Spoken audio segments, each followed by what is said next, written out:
Okay, so as you can see, I've been playing Gran Turismo and Formula One.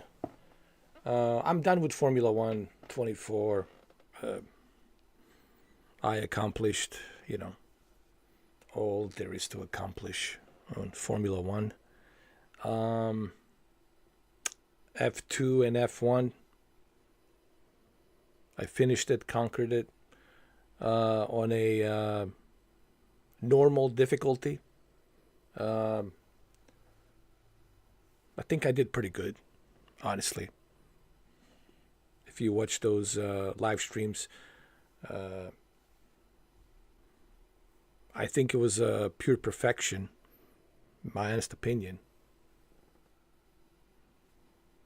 But anyway, that's just my opinion. So now I'm playing Gran Turismo 7. I have 193 cars. I'm on my way to collect some more. There is a McLaren car that I want to pick up and buy, used car McLaren, but I want to make some more money before I do that. So what I'm doing basically is um, I'm playing some uh, events here to earn some more money. One of the cool things about Gran Turismo is the more time you put into this game, the more rewarding it gets. What does that mean? That means the more time you put into it, the more it gives you. It gives you a more reward, more of reward for the time that you put into.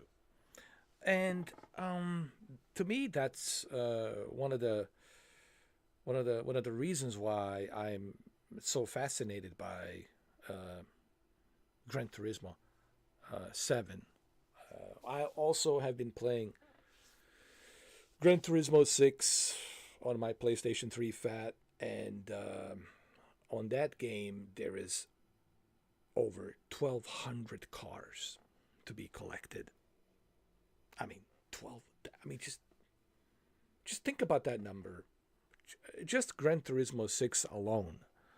Even though I have Gran Turismo 5 XL Edition and Gran Turismo Sport and of course Gran Turismo 7.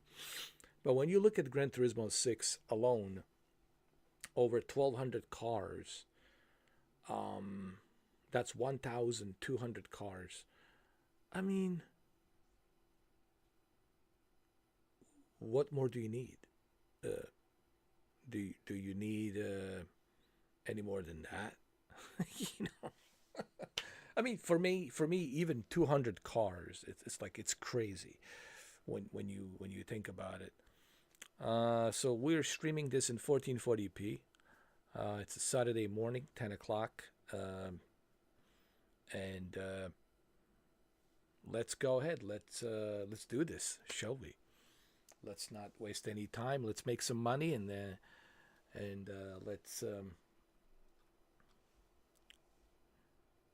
let's collect more cars. I want to get that McLaren. I'll show you which McLaren it is after I earn some more money.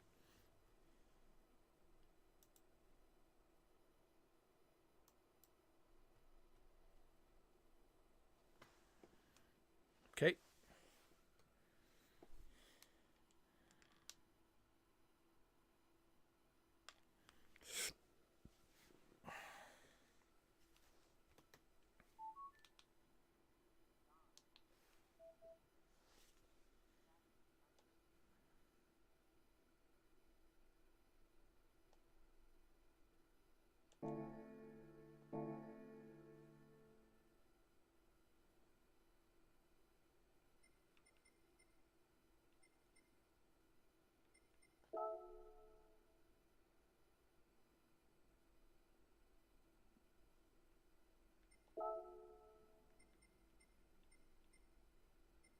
Let's go to Belgium, Circuit des Spa.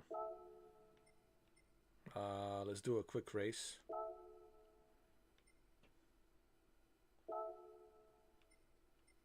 Let's do this during the rain. Why not? Let's do a professional level in 3 laps. because I want to make more money. So I want to do a professional level.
Come on.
All right, so far so good.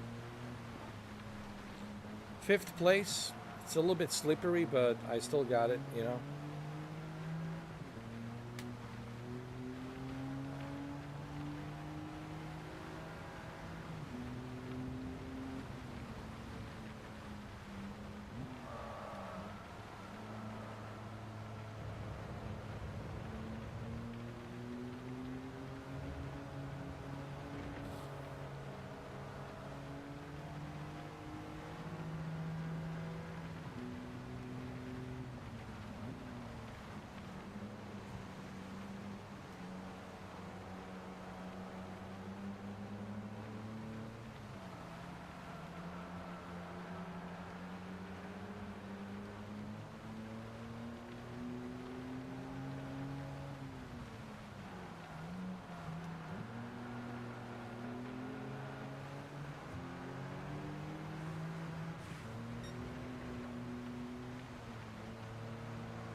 All right, 3rd place. I didn't expect myself to get to a 3rd place, but it's a good place to be.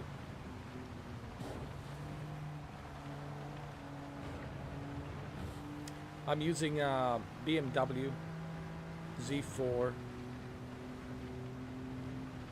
3.0i 2003.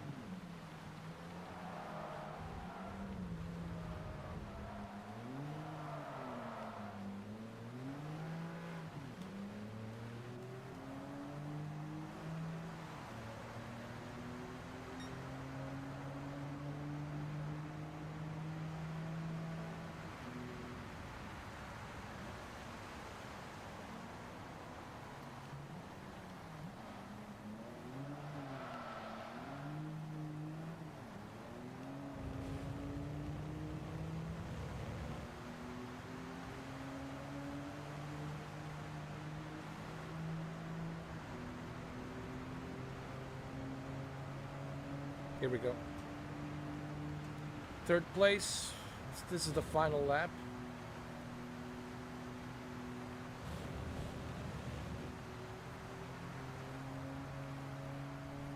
It's funny how I wish that you could close the an open convertible roof, and when it's like raining, you should be able to close it, right?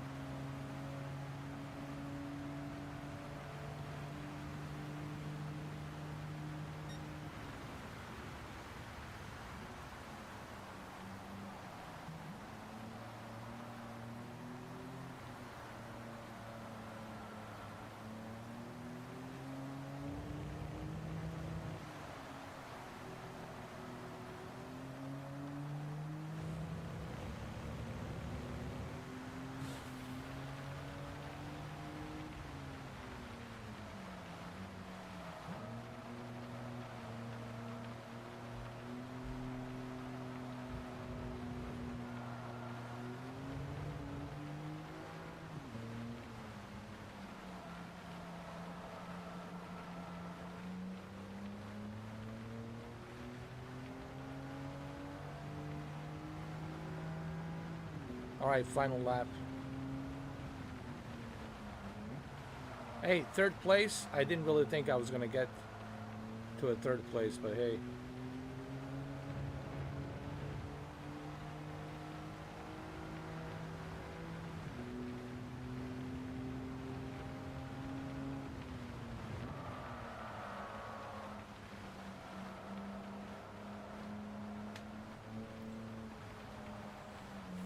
Come on, come on.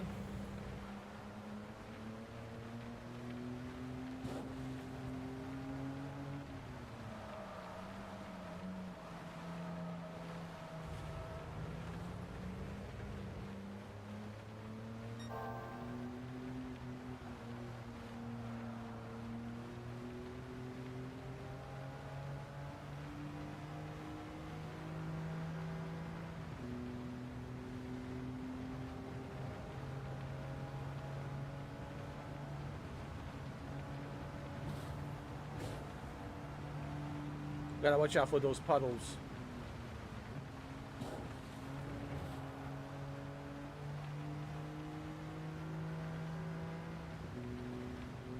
All right, we made it.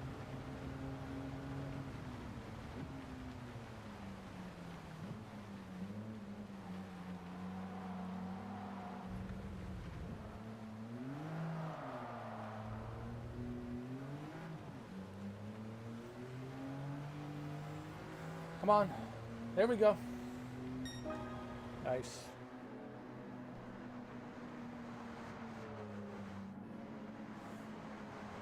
Third place. All right. Now I got 3,162,000. Pretty good.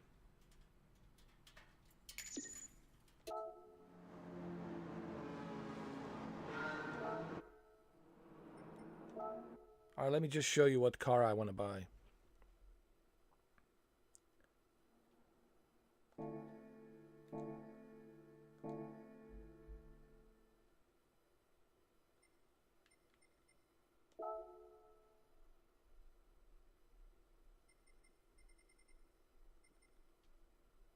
It's a limited stock, so this is what I'm looking at. That's what I'm looking at, guys. This thing right here. McLaren MP4 12C. Project 4. It was headed by McLaren, his former race director Ron Dennis. The MP4 12C comes equipped with twin-turbo V8, mounted Emmett ship in the carbon fiber chassis. It also features the company's high-tech proactive chassis. So this is what I want to get. But I want to do a one more race and get some more cash. And then we'll get this into my collection. All right. But first, let me grab some coffee. I need to grab some coffee. Still early in the morning. Let me just grab some coffee and I'll be right back.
There it is. Coffee's here. Hey, welcome, Branko. How you doing, man? You already pre-ordered the Forza Horizon 5 Premium Edition. I didn't even know it's available for the pre-order. April 25th can come soon enough. There you go. So let me ask you this, Branko. So you never played Forza Horizon. Have you ever played it?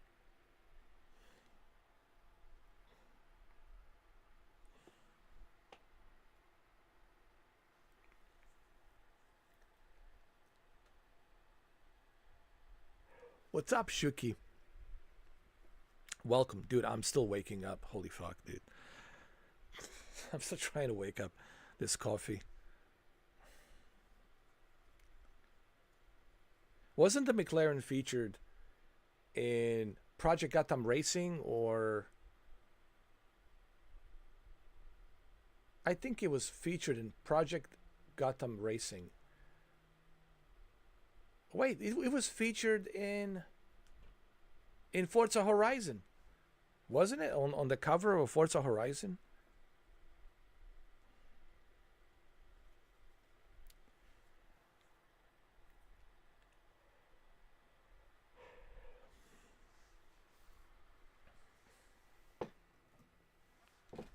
Hold on 1 second, guys. Let me just double check something.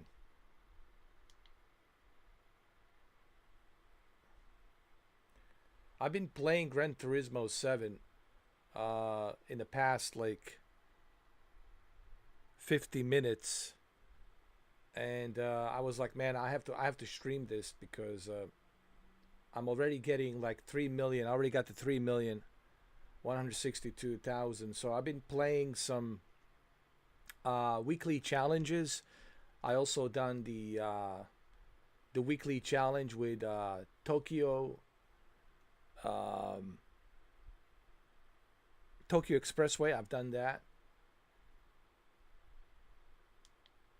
and I was like, I have to.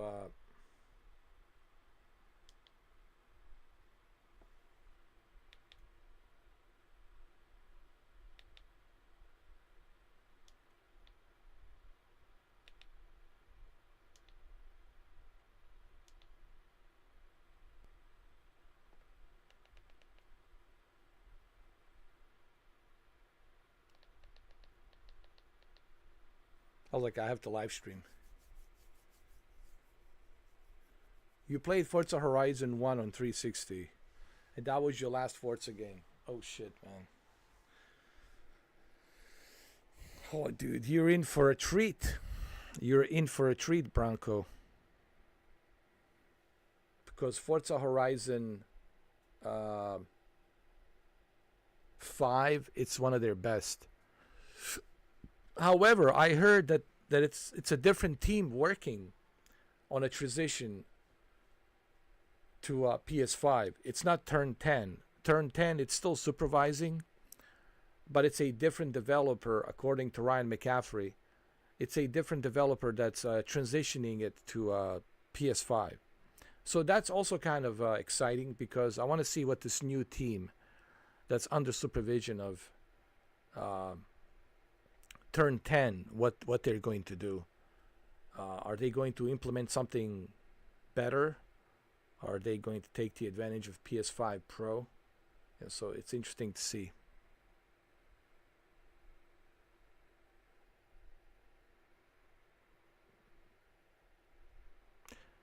Well,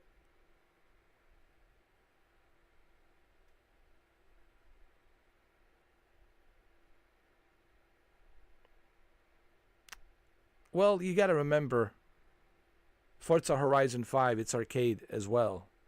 It's that's 100% arcade. I don't know if you know that or didn't know that. Forza Horizon, it's 100% arcade. Gran Turismo, it depends on how you're treating it. You know, you have to also customize your car. You know, you have to learn how to upgrade your car. What type of car you're driving, what type of upgrades. You know, there's so much to do on Gran Turismo. You really have to invest a lot of time. Well, let me show you, man, what I did with my car. Let me show you what I did.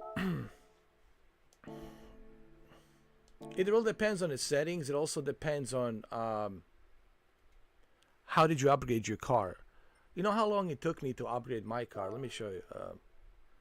This is my Demon. All right, so this Demon right here, this Demon, this is custom designed. So this is my custom designed Audi R8.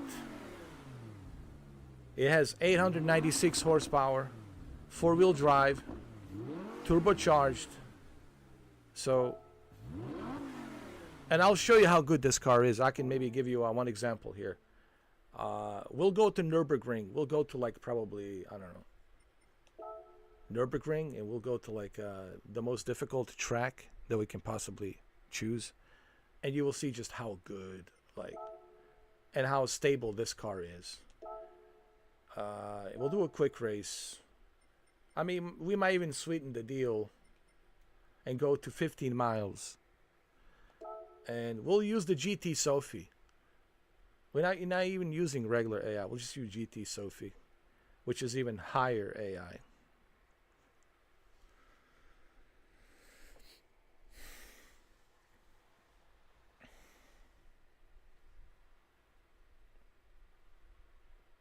Well, Forza it's arcade.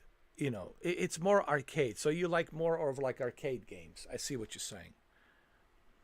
So you're more of a, which is fine. And that's the whole purpose of Forza Horizon. And this is why Forza Horizon, it's funny because I'm glad you mentioned this because I was watching Ryan McCaffrey podcast and they were talking about Gran Turismo, not Gran Turismo, the Forza Motorsport and Forza Horizon. And one of the reasons why Forza Motorsport it's not coming and Forza Horizon is coming, it's because Forza Horizon is more arcade. It's easy to pick up, easy to play. A lot of people can pick up and play. Kids can pick up and play. Gran Turismo, it's a more simulator. It's more of a simulator. Forza Motorsport, more of a simulator. Assetto Corsa, more of a simulator. But Forza Horizon is more of the arcade style. Similar to what you call it, the Ubisoft game. What was it called?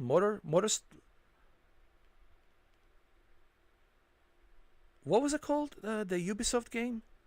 Do you guys remember?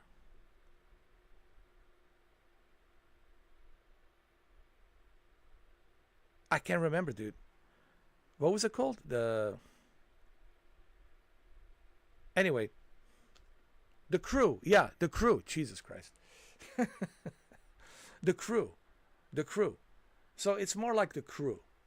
But Forza Horizon is the king of sandbox open world racing. And that's why it's a big deal. Everyone else started copying Forza. Forza Horizon is what Turn 10 has done. They have created a playground, a playground for racing, so you can race with your friends and sell cars, buy new cars, customize cars. People on the market have their own modifications where they modify their own cars and they can sell it, and you can actually look at their modifications and you can try to copy their modifications to modify your car the way they're modifying it. So there's all of these fun factors included in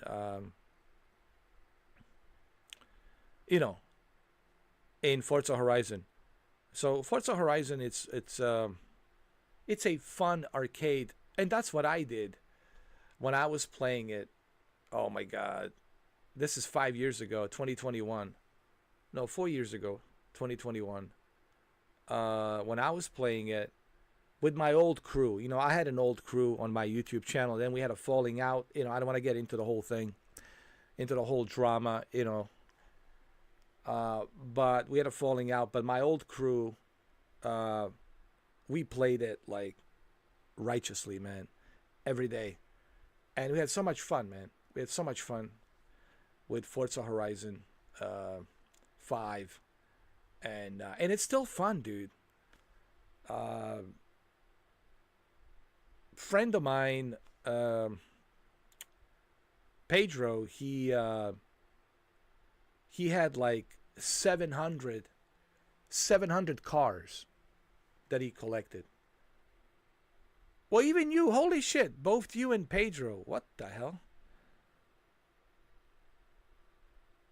700 cars. Holy shit.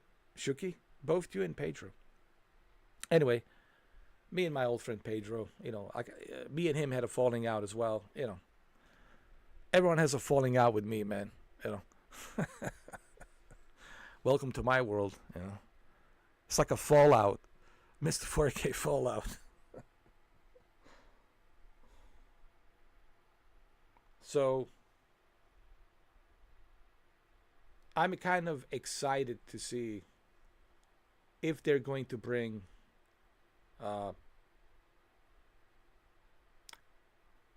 crossplay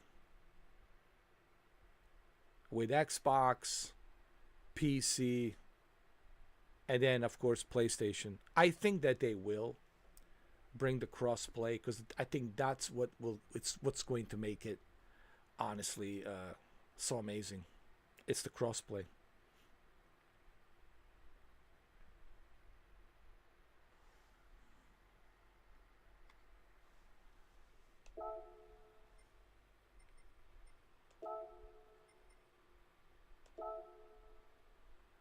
All right, here we go. This is my demon.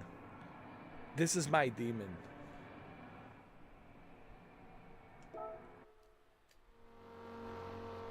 This is my custom designed demon, man. This thing, it's you don't want to mess with this car. This thing is just I'm just warming up with my demon a little bit right now.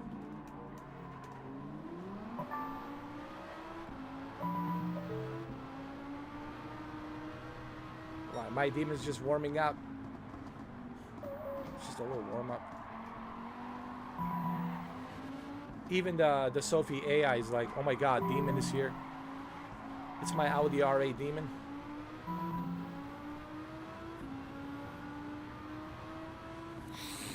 Here we go.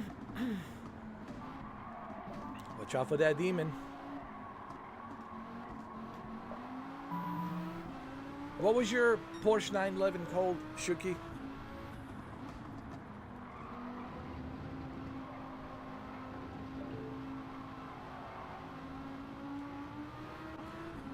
I have some good amount of cars on a Forza Horizon 5.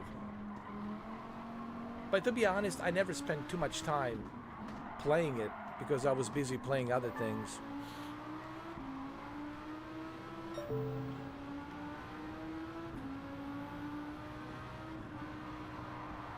Oh, Forza will have a crossplay day one. Nice.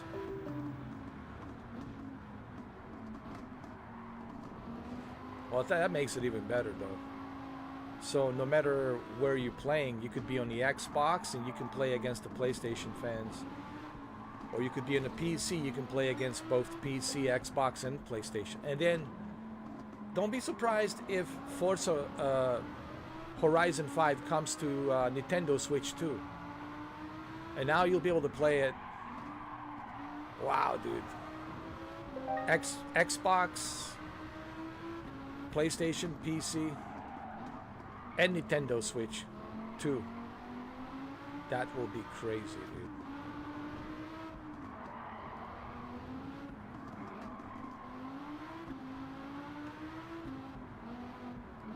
April 25th.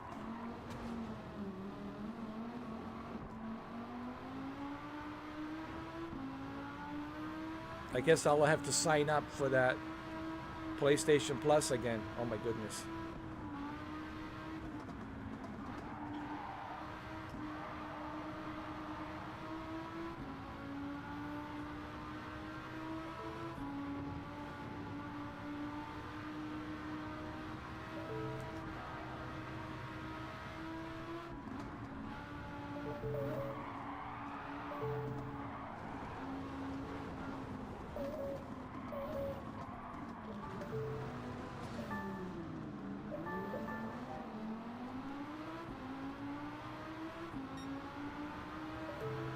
Oh yeah, that's that Porsche 911 that you have.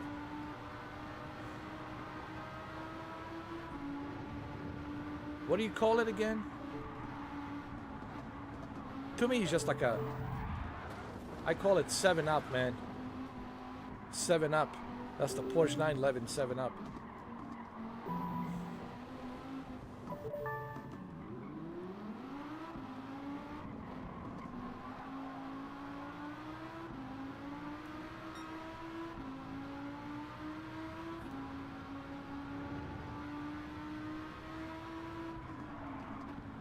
So you get to play it when? Hold on. 25th, 24th, 23rd. So you get to play it what? On the 21st of April? That's pretty cool. You know, Xbox has always done that with their games. They want to give you a 4-day early access on a premium edition.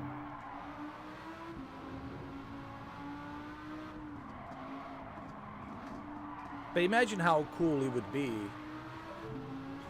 if they utilize PlayStation VR 2 with Forza Horizon 5, man. Imagine how cool would that be if they took the advantage of PlayStation VR 2. That would be so amazing, dude. Imagine playing Forza Horizon 5 with PlayStation VR 2. Oh my goodness, dude. I'm surprised that they haven't thought about that.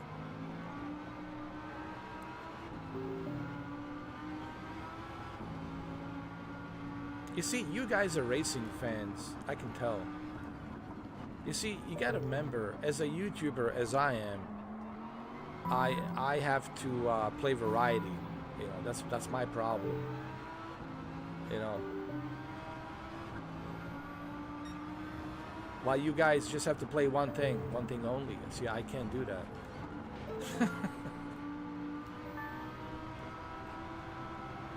I mean, I could, but then I wouldn't be about variety if I did that. If I was just playing Gran Turismo, people say, oh, well, this is like a Gran Turismo channel. So, believe me, I wish that people always ask me, you have Forza Horizon, but you never spend too much time. Well, that's because, honestly, because I don't have time, you know. Between all of these other games that I'm playing, I just don't have time, you know, to focus on just one game, you know.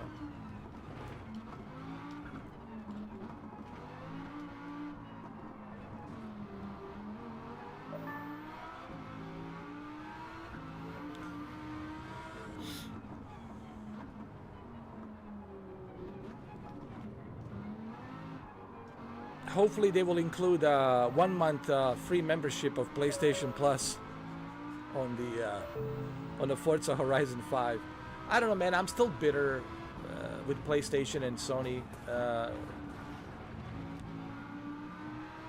The fact that they lied, you know, it just kind of rubs me the wrong way, dude.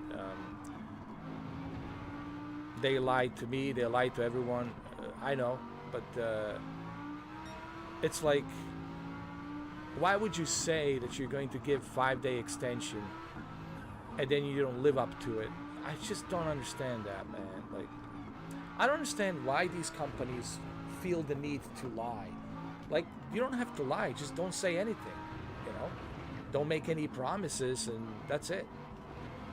The worst part is, like, when they make a promise and then they don't live up to it, you know what I mean? You know, it's not so much about that $17.99. It's not so much about that $18. I could manage, you know, with that $17.99. It's the fact that I was under impression that they will honor the 5-day extension, and they didn't, you know. But anyway, that's just me, my opinion on that. And if you guys are wondering what am I talking about, well, due to the outage, they promised that they would give everybody a 5-day extension delay, so you don't get charged on that due date. Instead, they will push it 5 days later to charge you. And I was under impression, okay, so I won't get charged till Monday. But they were like, no, we will charge you on Wednesday, on the 26th. And I was like, what?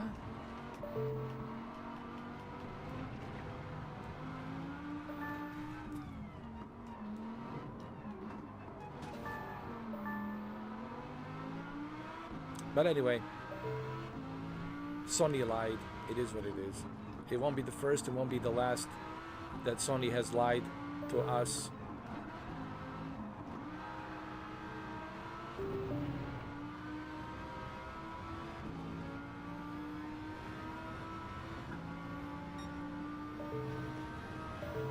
Look at this demon. Look at this demon.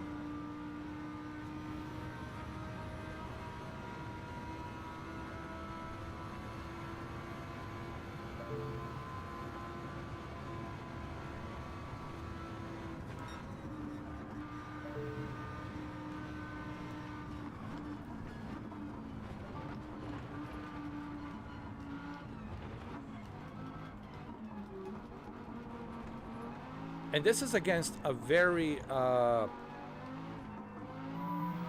very strict AI. This is a very strict AI.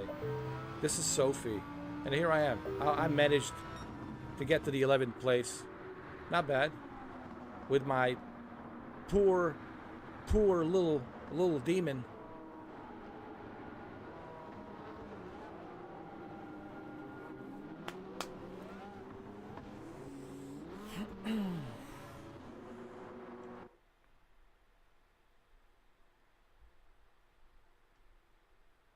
So wait a minute. So the game comes out on the 29th.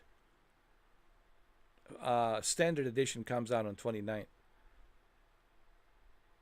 But the I got you. The premium edition, you get it 5 days early on the 25th. Got it.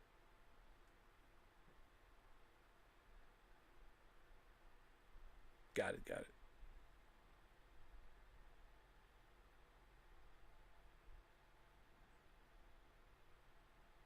Oh, that's right. The Yeti man called it Kermit. Yeah.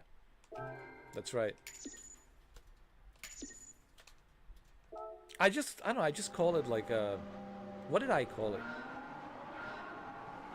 7 Up? Is that what I called it? 7 Up?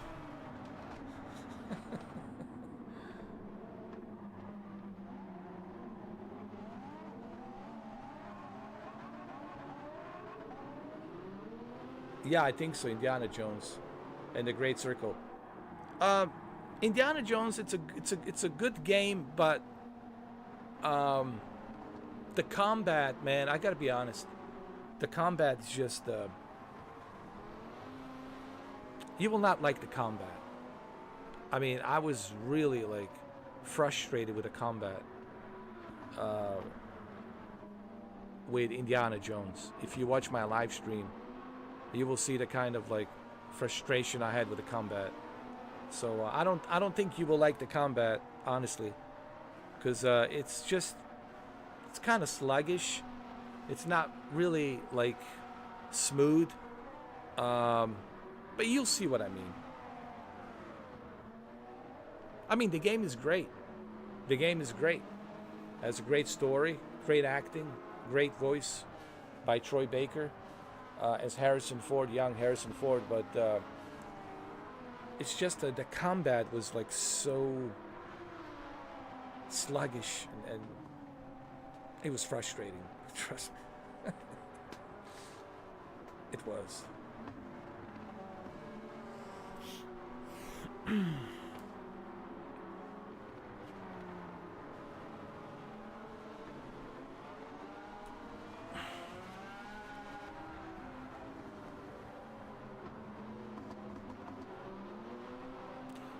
Well, it definitely has a Wolfenstein to it, honestly. It has a Wolfenstein feel to it. But it also has Indiana Jones feel to it, mixed with Wolfenstein. That's because Machine Game, they worked with they worked on the Wolfenstein, didn't they? Yeah. They created a Wolfenstein game. Now Wolfenstein's good, but I'm surprised that the combat in Indiana Jones wasn't as good as it is in Wolfenstein. So I was kind of a little bit disappointed by the combat. I mean, I get it. Indiana Jones, it's not mainly focused on that. Indiana Jones, it's a story-driven adventure. It's more about, figuring out the puzzles and trying to, figure out the puzzles and go through the adventure. And, there's some fights here and there, of course. But I don't think their main focus was the combat. Their main focus was the story. It's a good story, actually. It feels like a movie. But it's just, to me, the combat felt a little bit sluggish. Especially at the very end of the game. I don't want to spoil it, but at the very end, there's a big boss fight. And, oh.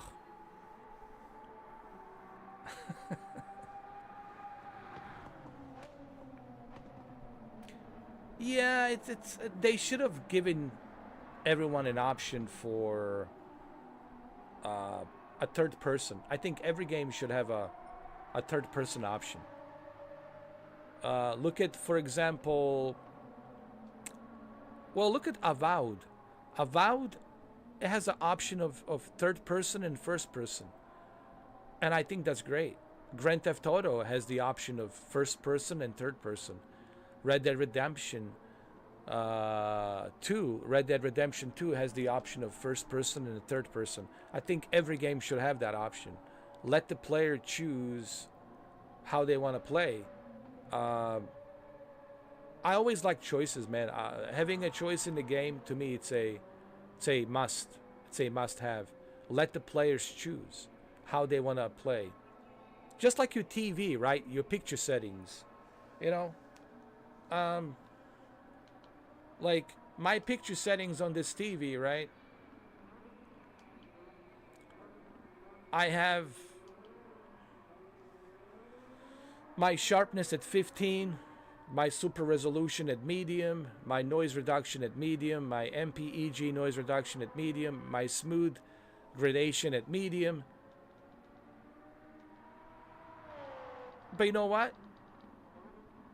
I have that option. I have that option, and that's what it's about. You don't have to use these options like I'm using, right? With all these filters like a smooth gradation and noise reduction and super resolution and keeping it all at medium with the sharpness up to 15. You don't have to do it, but the fact that you have options to do it, I think it's great.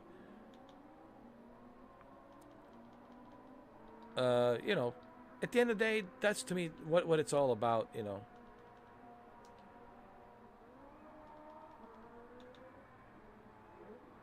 Yeah, freedom of choice, exactly. Same thing with someone asked me about the eye care. I use the eye care and I turned it on, and I also use the reduced blue light on. People say, well, why do you do that? Well, because I don't want my blue light to be blasting into my eyes. I like to adjust my color temperature by using reduced blue light. I like that the option is there. You know what I mean? This is all good to have these options. You know what I mean?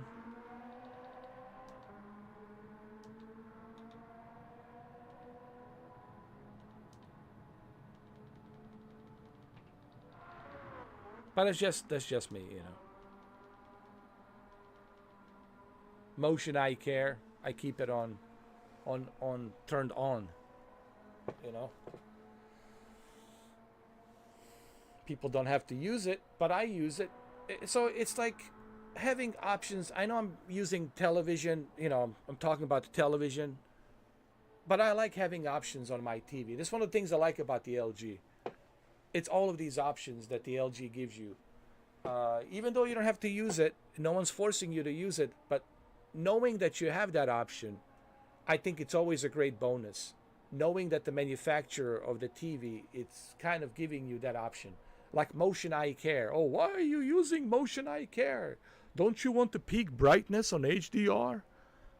Yeah, well, maybe I don't want the HDR to be blasting into my eyes because I'm so close to it and I'm streaming for a long time.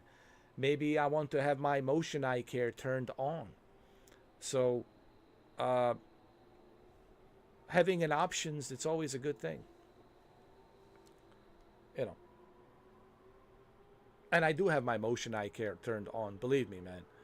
It's a lifesaver for your eyes, especially if you're someone who's live streaming for a long time. Let's say you're streaming for 12 hours.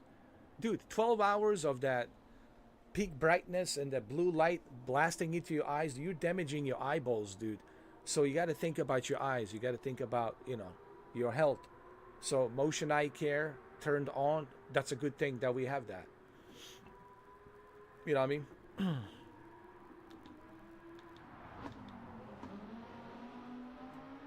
Oh, absolutely. Actually, I'll probably will get it, but first I need to save money. I need to I need to put some quarters and dimes, and you know, hopefully this whole YouTube thing kind of works out a little bit better. You know what I mean? So I can get some decent revenue money from YouTube. Hopefully, keep my fingers crossed.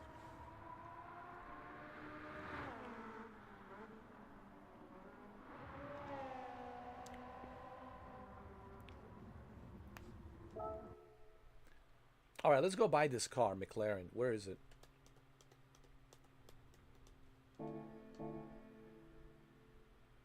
Actually, let's do one more race with hold on, with my BMW, and then we're going to buy McLaren and add it to my collection.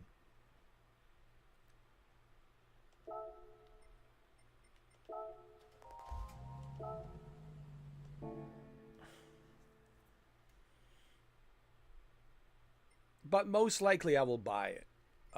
You know, most likely, you know, what I mean, because I know I want it, and I know a lot of you will play it, and I'm sure a lot of people want to see how it is.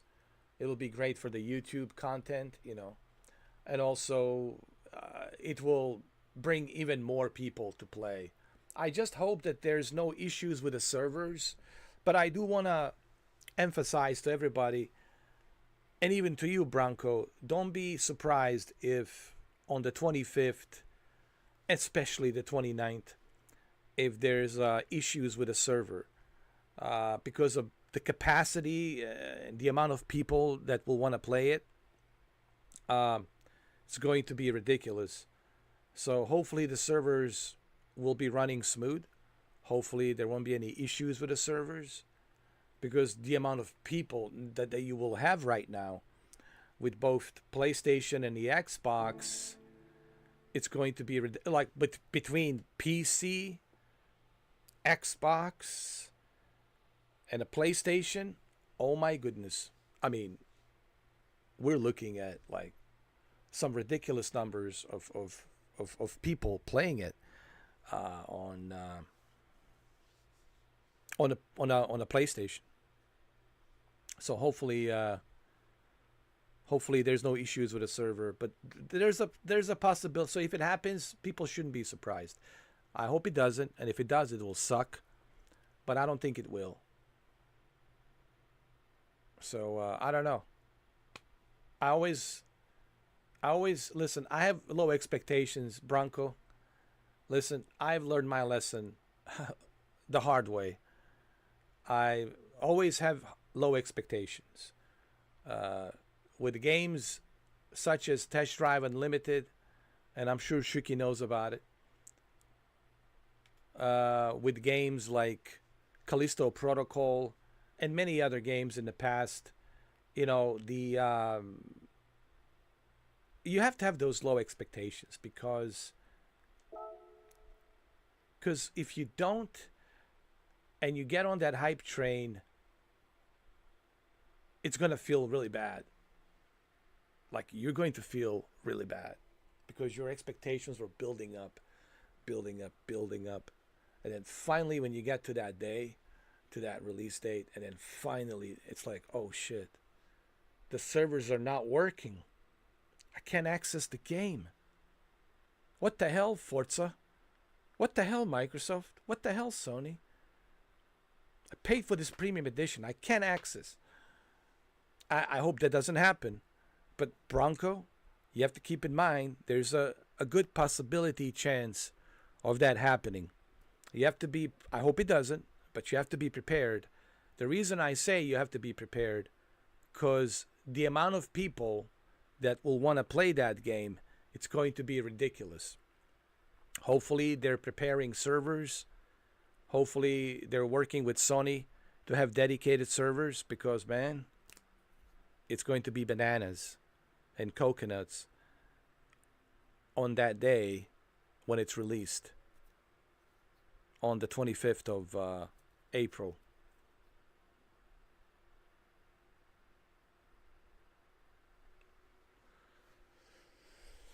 Yeah, keep your expectations low, man.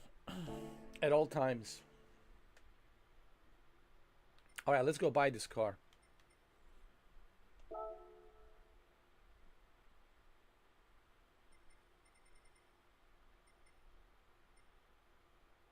It's still there.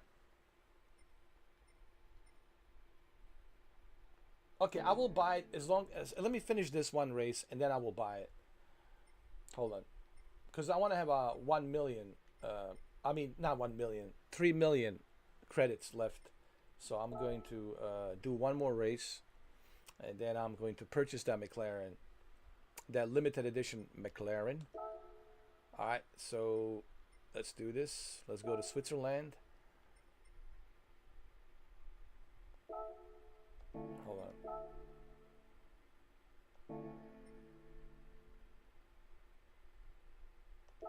Let's do a quick race.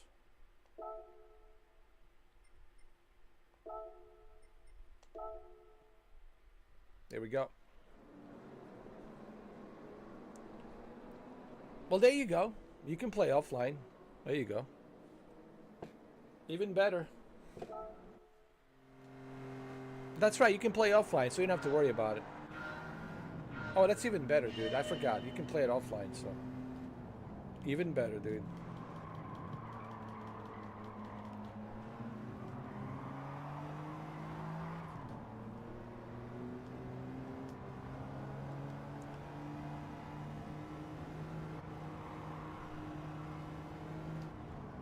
Are you required,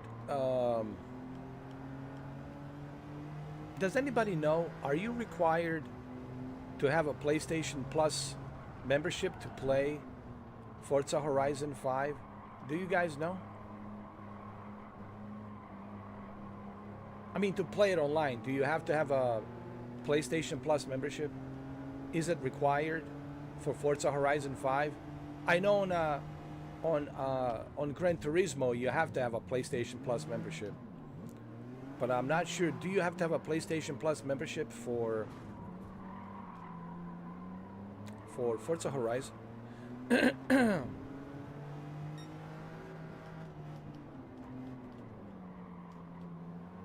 But if you can play solo, dude, that suits me, man.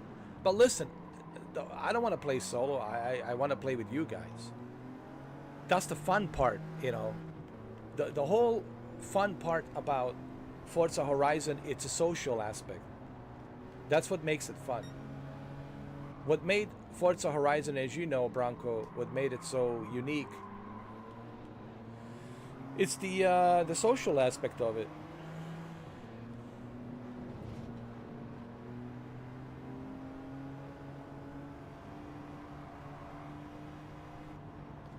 Oh, for the online you have to. Oh, okay. I kind of figure as much. But same goes for the Xbox. You have to have an Xbox Game Pass to play online. They require you to have that because the Game Pass is part of the Xbox Live. So same thing with the PlayStation Plus. PlayStation Plus, you want to be part of that, you know, online network. You have to have a PlayStation Plus. That's right. Yeah. It makes sense. It makes total sense.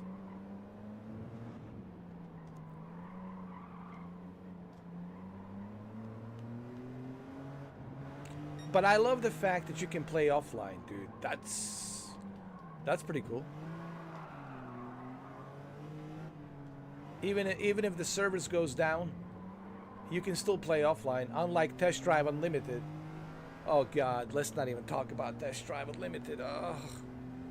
Shuki already over there is taking his blood pressure pills.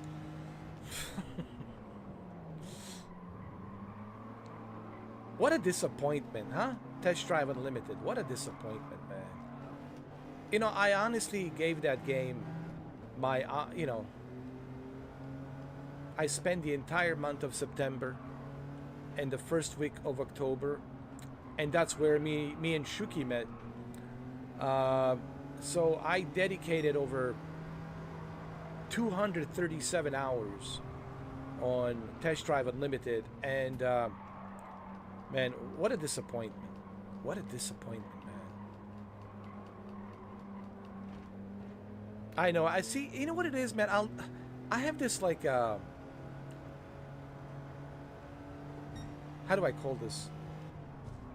Like a phobia, obsession phobia of Test Drive Unlimited, dude. It's like Freddy Krueger nightmare. You know, it's like it has turned into like that to me. It's like a Freddy Krueger nightmare, anxiety and stress and just thinking about Test Drive Unlimited. It's like a nightmare on the Elm Street, man. Oh, you're gonna have to pretty soon. That is if you continue playing.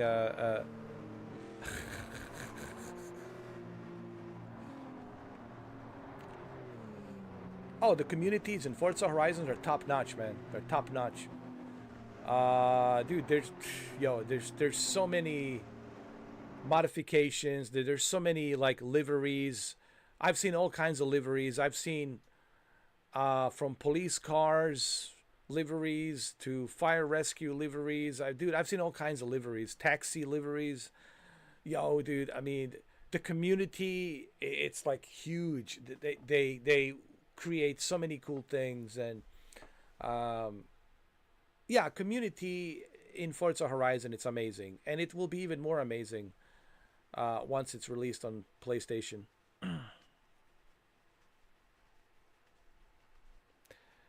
You know what it is? Because it left such a dent, in both me and Shuki. You know, this game has really left a dent for both me and Shuki, especially for Shuki, because I don't want to bring it up, Shuki, but I guess you could say it. I don't want to say the figure. I guess I'll just say it. $175. And that was on sale.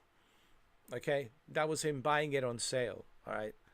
Original price was like $200. He got that red Porsche little toy car and got some chips to play in casino, make believe casino. So it was like $175. That was the figure, right? Am I correct? That was the figure. $175. That was the figure. Yeah, $175. Yep, 175. That was the figure. Yeah, 175. Oh my goodness. And the recovery process for Shuki was not an easy one. It was not an easy one. But we got through it. And I think I kind of like helped him out because I told him, hey man, let's give the developers some, let's give it, like, I gave him some hope. I gave him like some hope. Like, hey man, let's give developers a chance over here. Let's see what they're gonna do, right? Maybe they will work some magic, you know. Give them some time. Maybe with the Ibiza map, maybe things will be different, you know. But my goodness, oh Lord.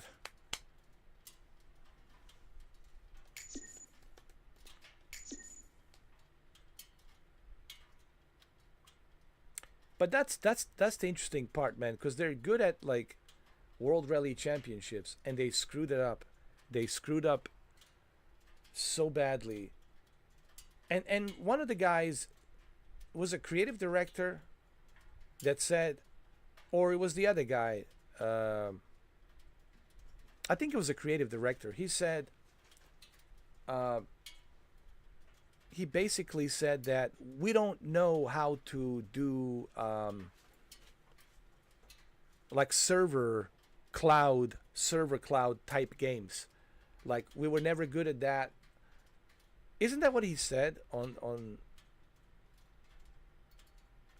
dude, I have to revisit that, what you call it, that diary, Test Drive Unlimited developer diary.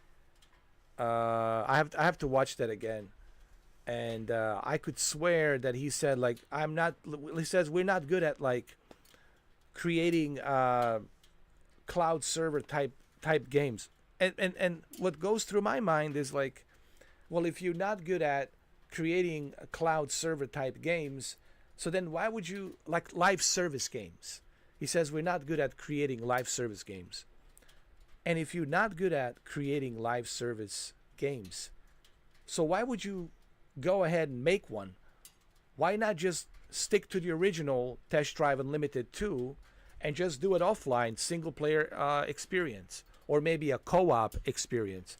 Co-op shouldn't be that difficult. You just invite a friend to join you, and a friend join you, or maybe more than one friend, maybe 4 friends come to join you. Why not do that?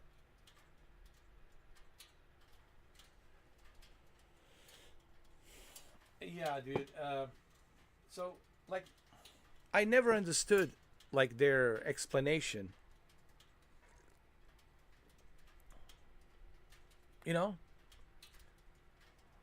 like, why would you create a live service game and you're not familiar with how to make a live service game?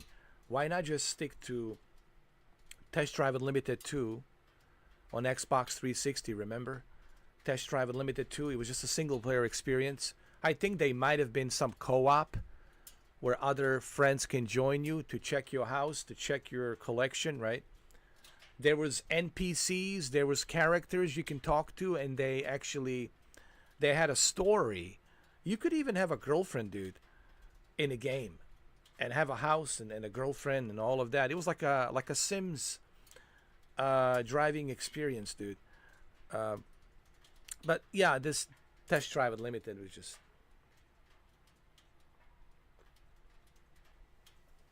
disappointment. Disappointment beyond belief. And what's funny about this disappointment of beyond belief is that the game is still active, the game is still running, the servers are still active, and there's no one on the servers. They're talking about casinos, they're talking about bringing the motorcycles, they're talking about all of these updates on Ibiza, and there's no one there. No, it's like an empty wasteland. Actually, there's more interactive NPCs in the Fallout there are in Test Drive Unlimited Solar Crown.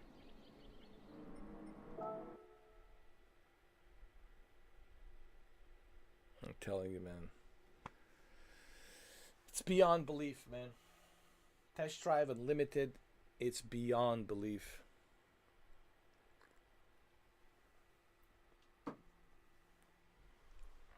That's the best way to sum it up. Beyond belief. All right, let's go buy this car.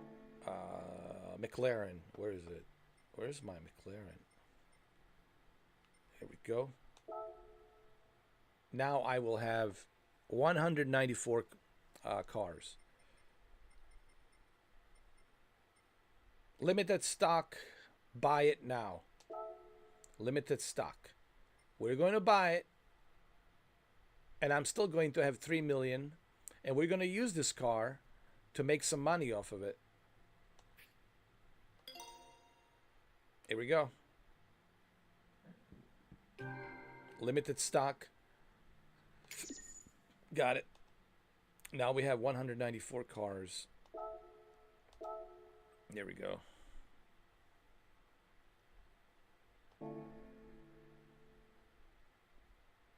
And we still have 3,003,147 dollars in change. Okay, let's take it for a spin, huh? Let's see what this car can do.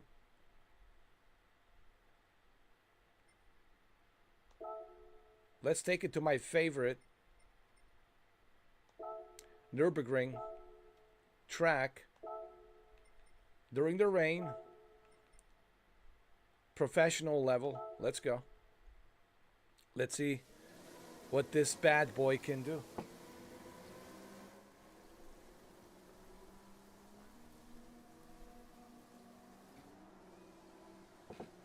This car, it's limited in stock, so you have to act now. You have to purchase it before it's too late. Now's the time.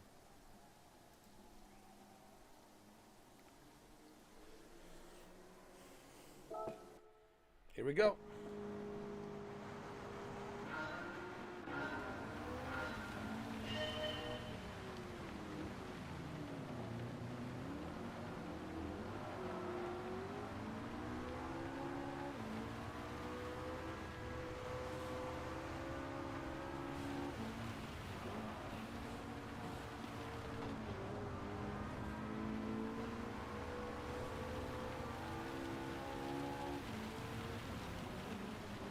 I forgot to put my wet tires on. Oh well.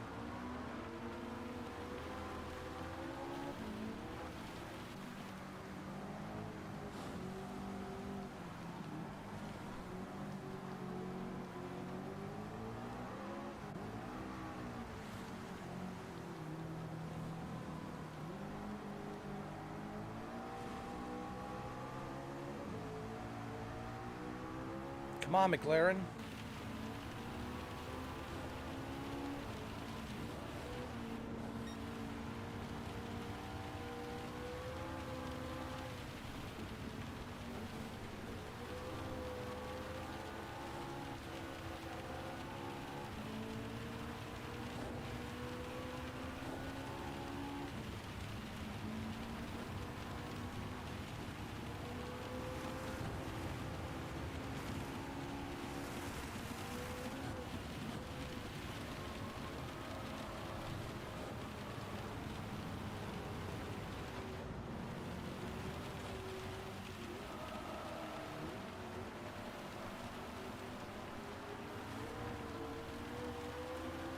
We picked the most difficult track with the most professional level to test this car during the wet surface with a heavy rain on a most difficult track without any wet tires. Way to go. Because the surface is super wet. That's what she said.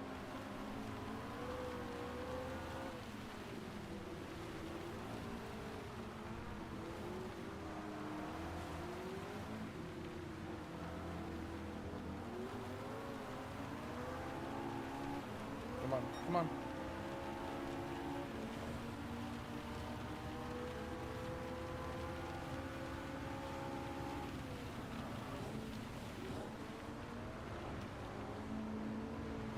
I'm doing pretty good.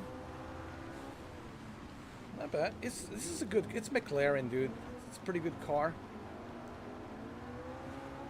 Obviously, once I modify this McLaren, it'll be even better. It's a limited stock. But even like this, with the basic, you know, stock that it comes with, it's still great. It handles pretty well.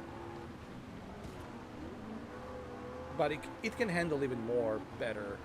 I just need to, you know, I need to modify it. That's all I have to do. Put some modifications on there, modify it, and it'll be like brand new.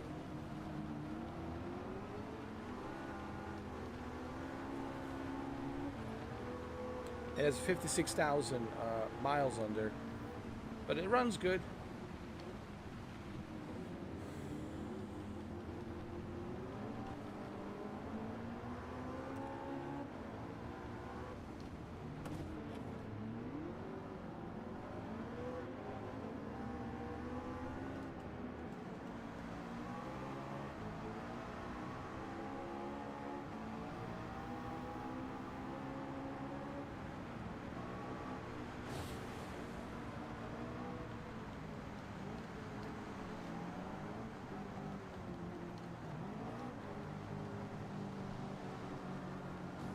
Thank you, Bronco, for stopping by. I'll catch you later, brother. I'll catch you later, brother. Thank you.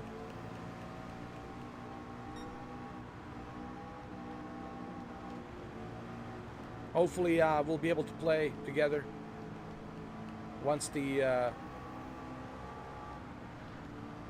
Forza Horizon 5 comes out.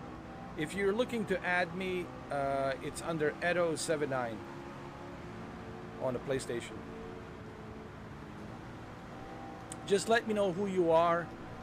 Just say, hey, this is Branko. from YouTube, and could you please add me? And that's it.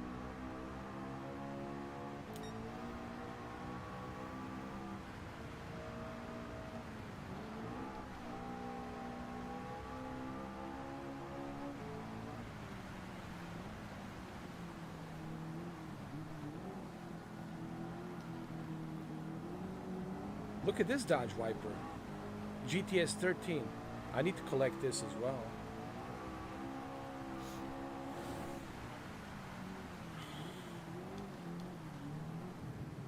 Shuki, are you collecting cars?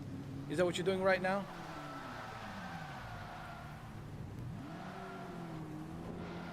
I have a feeling you're collecting cars.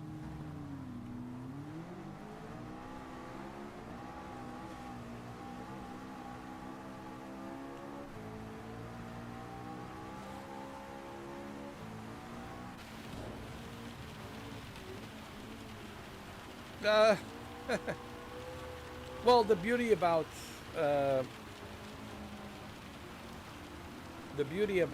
Gran Turismo is the more time you put into it, the more rewarding it is.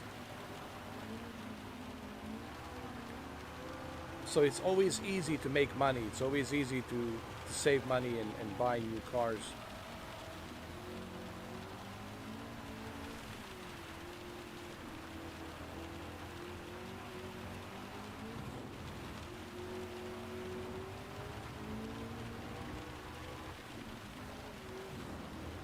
Oh yeah, when it comes to adding me on if people who are sending me friend requests, guys, you have to let me know who you are. I can't just like add any random individual out there. You got to let me know who you are. Are you a part of the channel? Are you watching the channel? Are you active on the live streams? Are you like, you know, you got to let me know who you are before I can accept you, guys. You just got to write me a little note, let me know who you are. I'm just saying for the future reference, you know. And this is why you have to be active on the chat room to let me know who you are, so we get to know you, who you are. But I can't just accept like random people whom I don't know on my friends list. You guys have to understand that. So that's why if you want to add me, you got to let me know who you are and just give a little explanation on the note. Tell me a little bit about yourself. Are you a fan of the channel? You've been watching me for a long time? Things like that.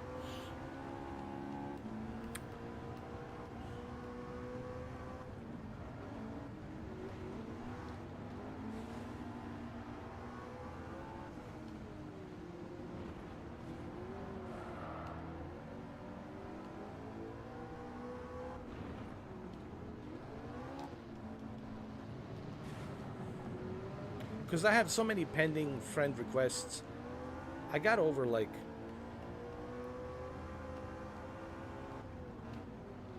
how many?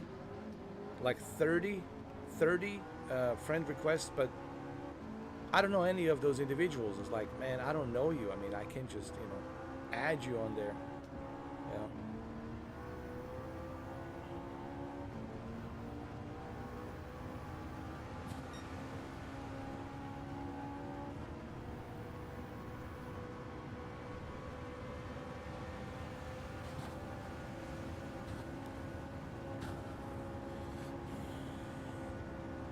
It's not that I don't want to add people, it's just I need to know who you are, you know.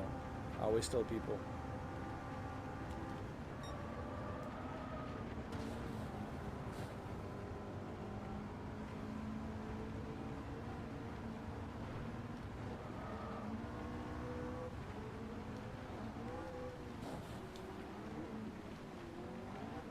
Shuki was easy. He already had his cat, Shuki cat, on there, so it was very easy for me. Oh, aye, that's Shuki. Shuki Babeba, same name, same cat. It's like it was so easy. Ooh, third place, nice. This car's good.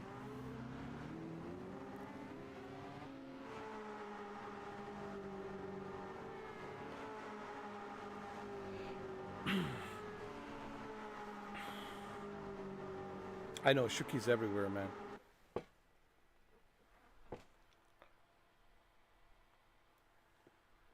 And this is another reason why you guys shouldn't be quiet. Be active on the chat, because if you're active on the chat, then we get to know you.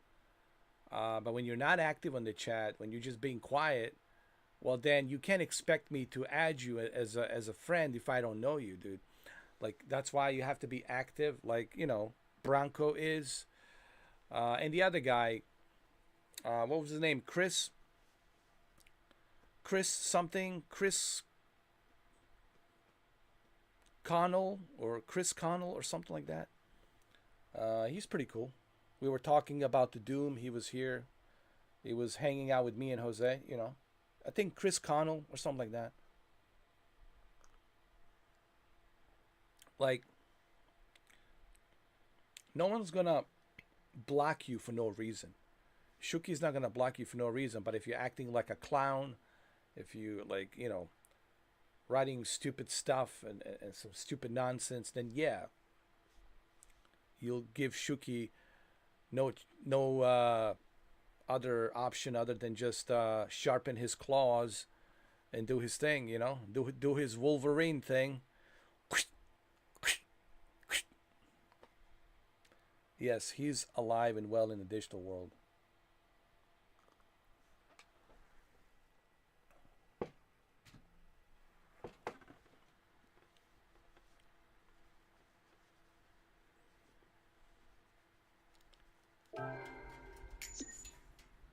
Because I do want to play these games with you guys on a PlayStation, but first you have to be here.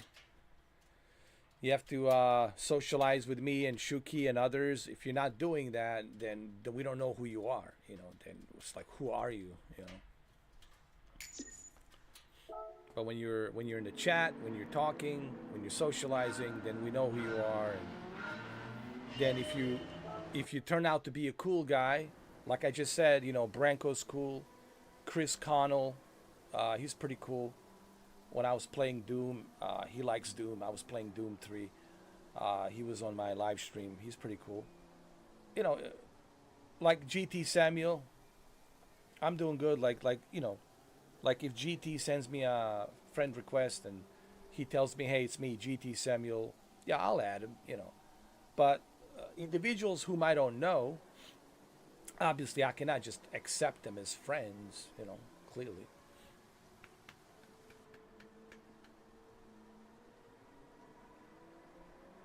Yeah, I mean, it's like, isn't it what what it is, Shuki? It's a common sense, man. Like, how do you not get banned? Simple. You know, don't act like a clown. Be a cool guy. This applies everywhere, dude. How do you don't get kicked out of the bar? Well, if you're cool, if you're not causing problems, How you don't get arrested? Well, if you're not causing disturbance, if you're not causing problems, you will not get arrested. It's like common sense, It's like, same thing goes here. It's like common sense, dude. If you're a cool guy, if you're acting normal, then sure, welcome and enjoy your stay. It's a common sense, man. This is just like common sense. So the people that were blocked are the people who came in with the intent to troll, with the intent to cause problems, and they're not part of the channel anymore. They're blocked. It's a common sense. It's like anything else in life, man. It's a common sense. You don't have to be a heart surgeon or a brain surgeon or a psychiatrist to figure this out. It's common sense. How you doing, GT man? How are you?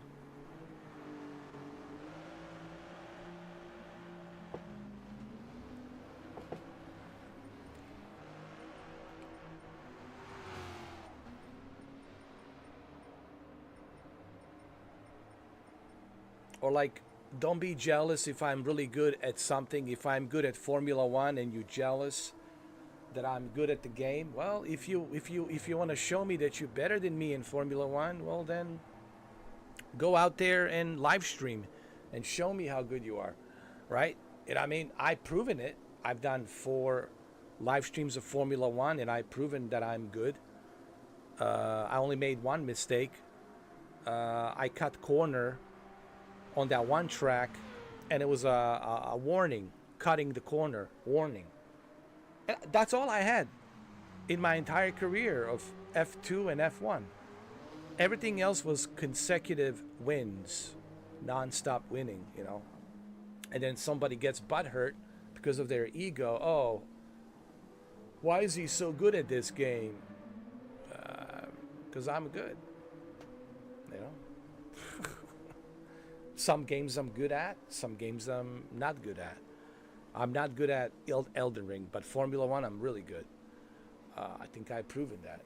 I mean, and some people get butthurt, change the difficulty to higher AI, or like, dude, give me a break, all right?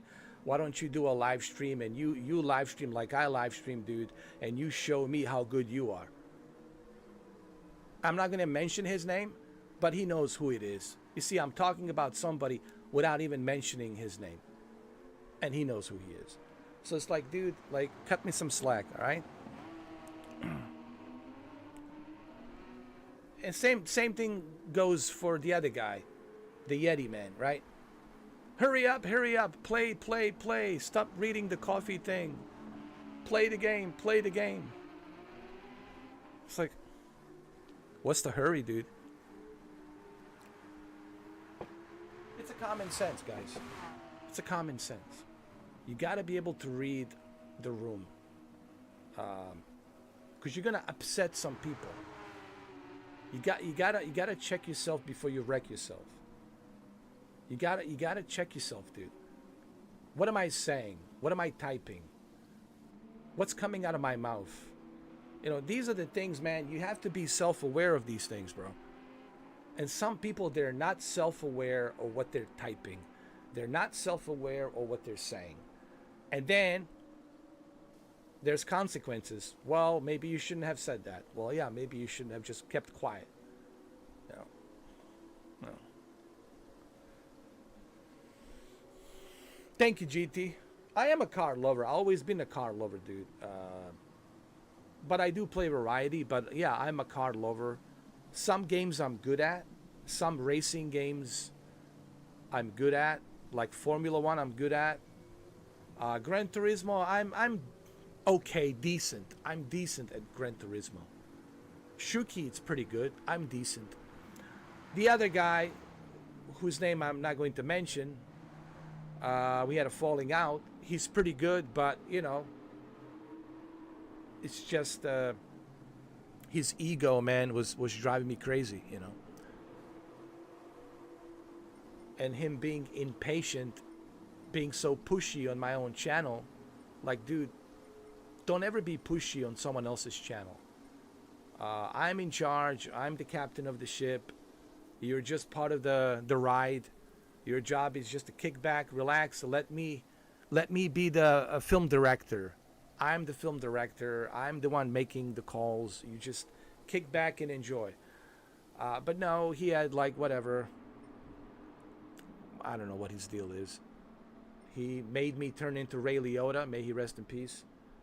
I turned into Ray Liotta from Narc, and I let him have it. I ripped him. Same thing with the other guy yesterday. I let him have it. You know, I can be a really nice guy, but I can also be very nasty. Like, I could be like a next level nasty, Ray Liotta style. And I don't know why people want to push me in that direction, dude. You know. You know what I mean? It's not like I enjoy it, but people they can read the room, dude. They can read it. They're just like, it's like that ego, like they have to stroke their ego, you know.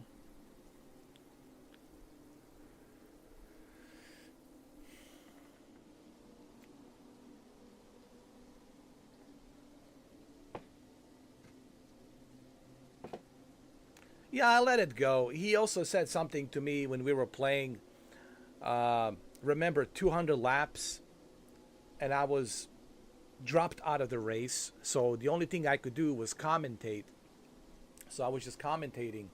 And he said something to me, "Oh, you're only working your mouth." And I said, "What is that supposed to mean? I mean, what else am I gonna do? I can't join you guys because I'm out of the race. I got dropped out of the race, so I'm just commentating." And then he said something, "Oh, we only let you speak because we let you speak." And I say, "Who is we? Like, what are you talking about? Who is we?" Then he starts saying we, like, who we? Who is we? There's no we. It's just you. It was just you. And I'm not gonna mention his name. It's just you, dude.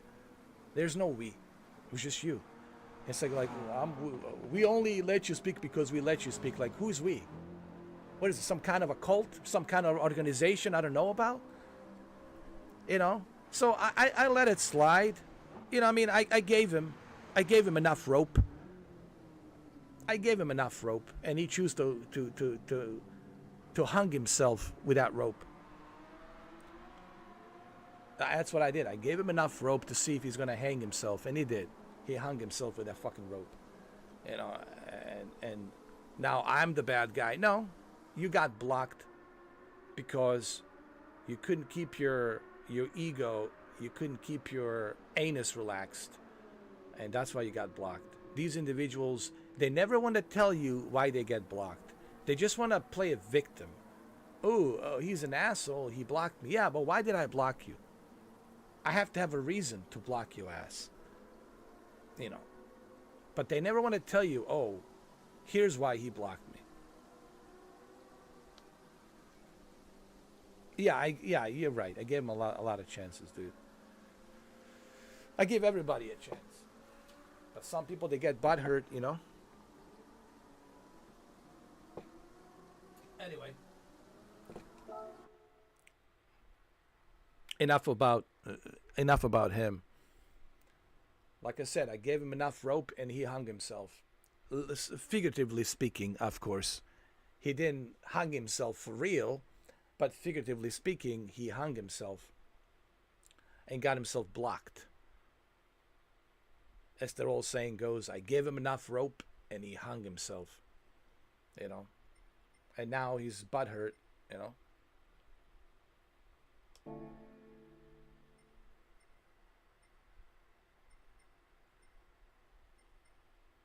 I mean, he did it to himself. People can watch the live stream. He was constantly pushing me. "Oh, why are you going through this cafe thing? Why are you reading?" I said, "I want to learn the history of these cars. What's the hurry, dude? I want to know the history about Toyota. I want to know the history about Honda. I want to know the history about these cars that I have collected." No, it's a hurry up, hurry up, hurry up. I was like, fuck you, man. You know, I'm not going to hurry up, dude.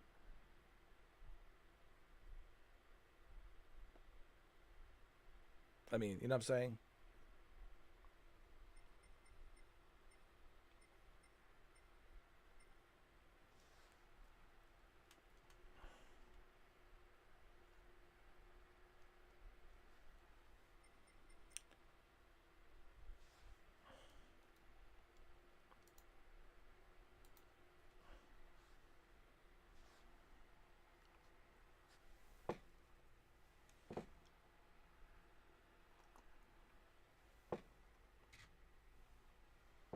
That was probably him coming in, you know.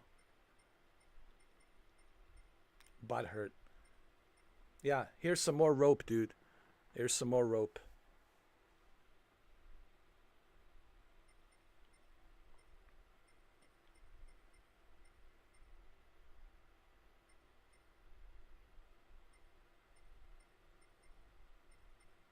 I don't know, what is he laughing at? Laughing at him being what?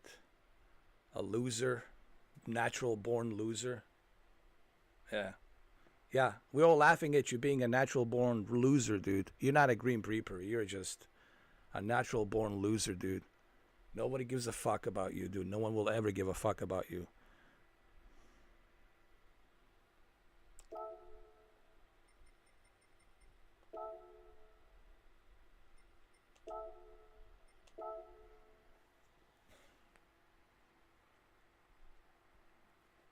I don't know what you accomplished. Nothing.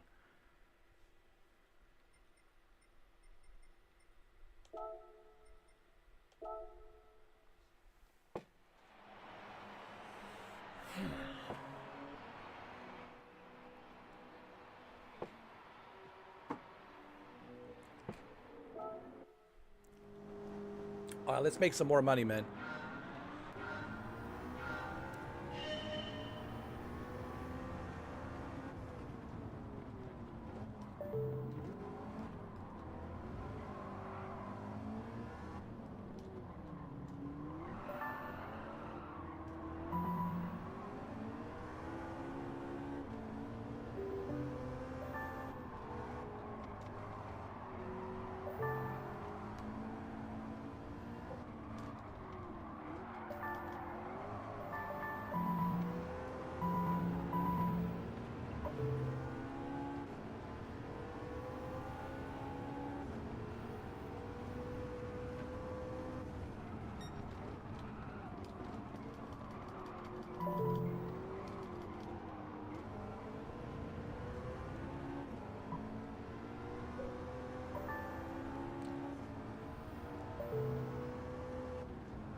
You know what's funny? I didn't even put any modification on this car.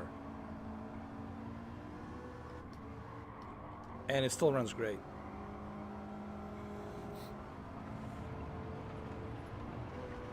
This is like a stock version of this McLaren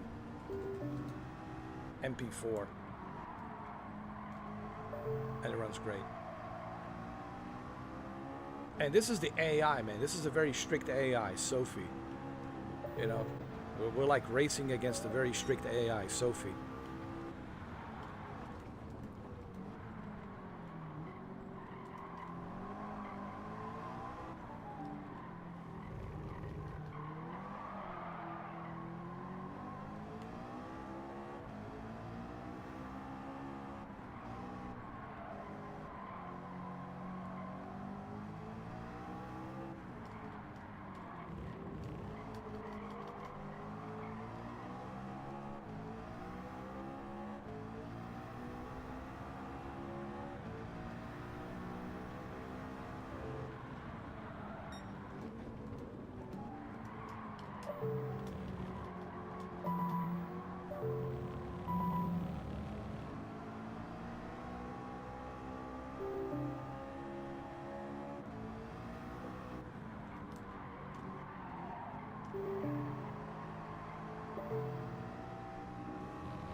Nice overtake.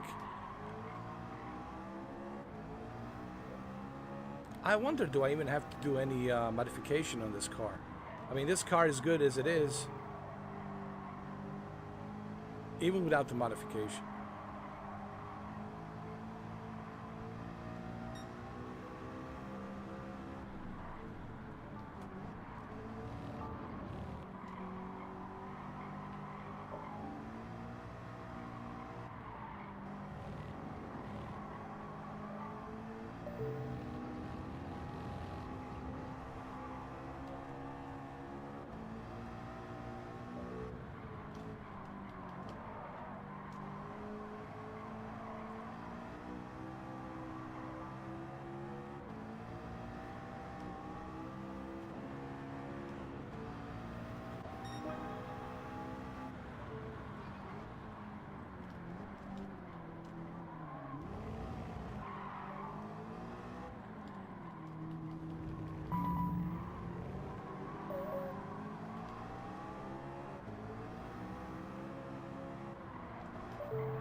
All right, 11th place, man. Not bad.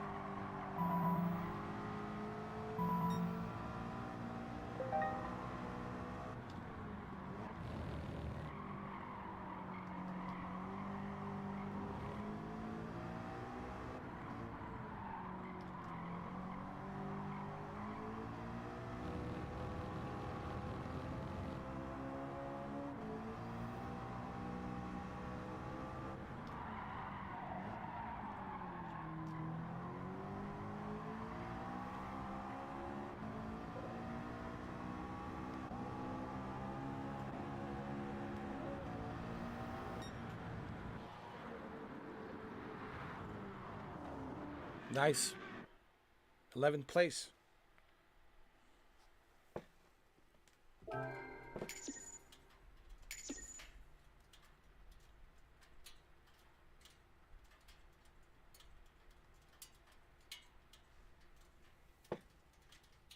Well, it's a simulation. It's a strategy simulation. You have to strategize on how you choose to play this game. My strategy is very simple. Every car that I buy, I use that car to make money that I spent on it, to make that money back. But the beauty about GT7 is you are getting rewarded simply by playing, simply by participating. You earn money. Sometimes you earn 3-star, 4-star ticket, roulette ticket, and you can spin the wheel, and sometimes you might win $500,000 to $1 million, right? So it has all of these elements in the game that are rewarding.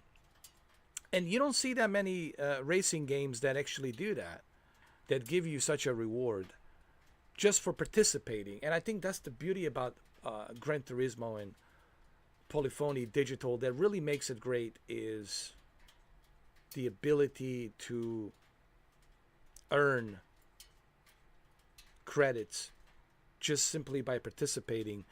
My job is to collect cars. That's what I'm doing. That's my goal. My goal in this game is, it's not so much to compete. It's because I already finished that. I already finished all of the championships. So now that I finished all of the championships, my only goal right now is to once in a while do some weekly challenges here and there and get some extra goodies, meaning like roulette tickets and some extra cash, right? Maybe win a prize of the car, right? So now that I have accomplished all the championships, I've finished the game, basically. I've finished the game. Now I'm just like grinding it. All I'm doing right now is just collecting. So I'm not like really like competing. I'm just collecting because I already finished the competition. So I'm just collecting and collecting. Right now I have 194 cars. We start right over here. GT Samuel. Here, let me show you.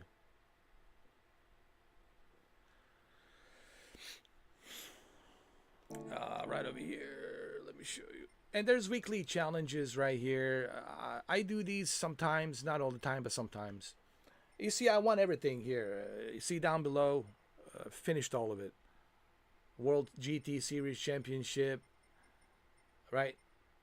That's because I'm really bad at playing games. I'm really bad at Formula One. I'm really bad at Gran Turismo. I'm really bad at. I'm terrible at everything. You know. So as you can see down here, everything's won. Let me show you the cars that I have right here.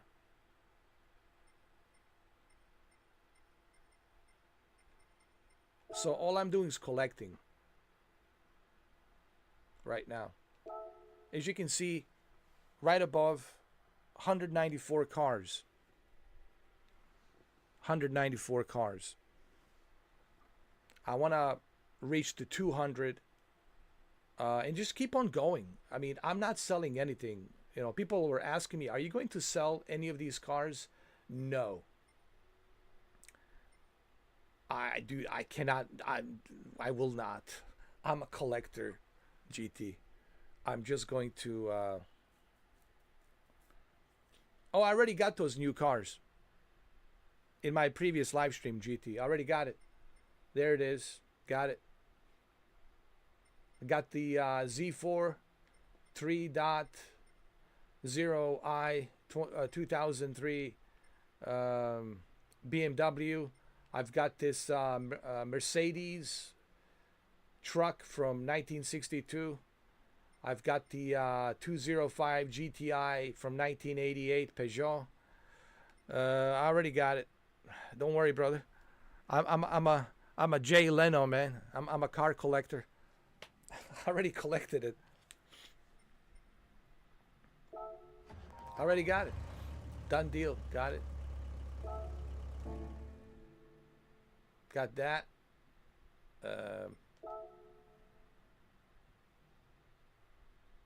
I'm a collector, brother. I collect. That's what I do. I got this one as well.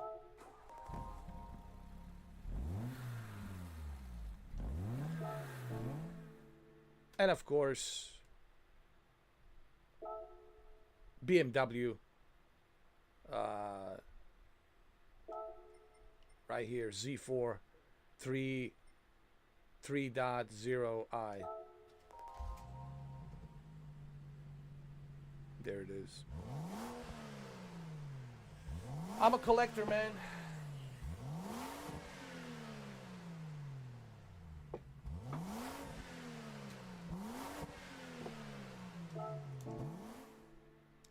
All right, so what I want to do next,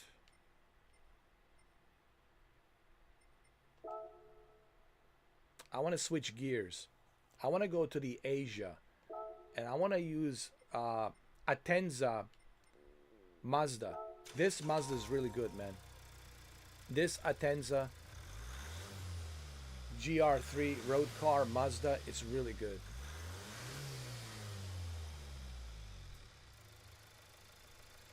Oh, don't worry. This collection will only grow bigger and bigger and bigger. It's only going to grow.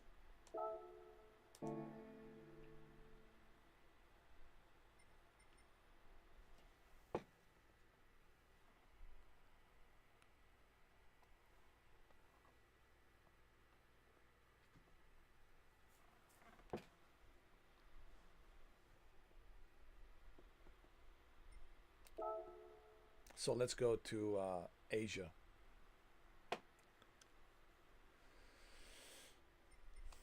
Let's go and let's do Kyoto driving. Ooh, Suzuka stuff. Ooh, Suzuka is tough. Let's do Tokyo Expressway. Can we? No. How about a Sunday Cup? Yeah, let's do a Sunday Cup. Here we go.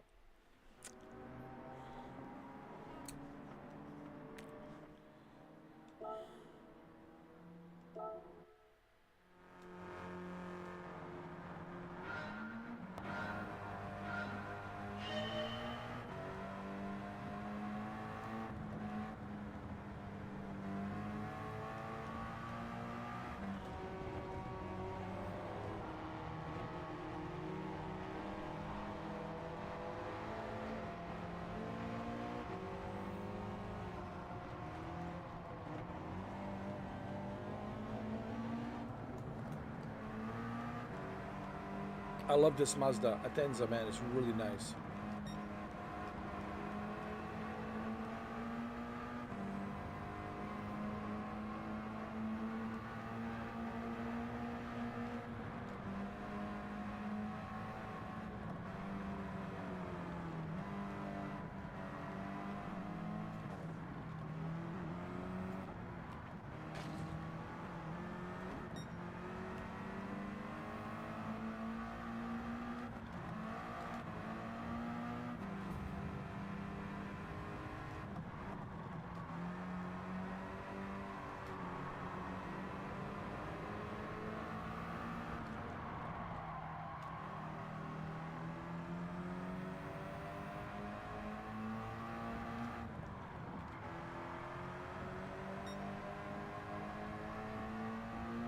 Well, I'm going to be Jay Leno of Gran Turismo car collection.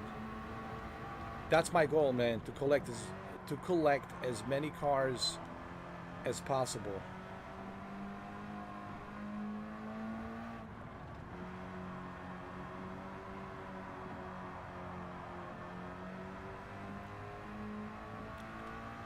The more I collect, the happier I am. Oh, this is a great Mazda, man. I would love to have this kind of Mazda in real life, dude. This Atenza is really good.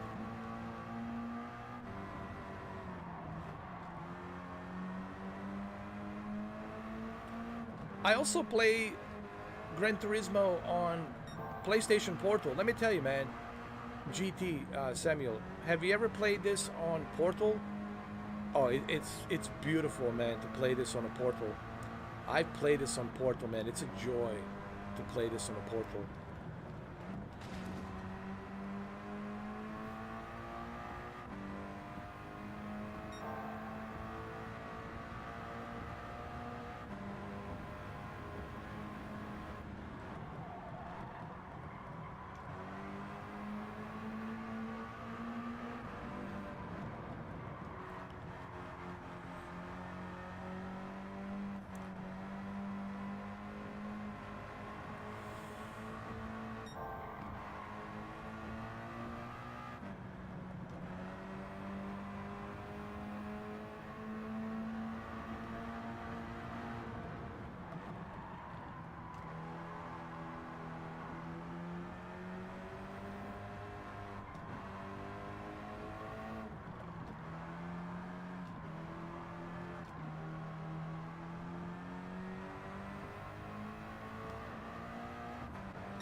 Nice!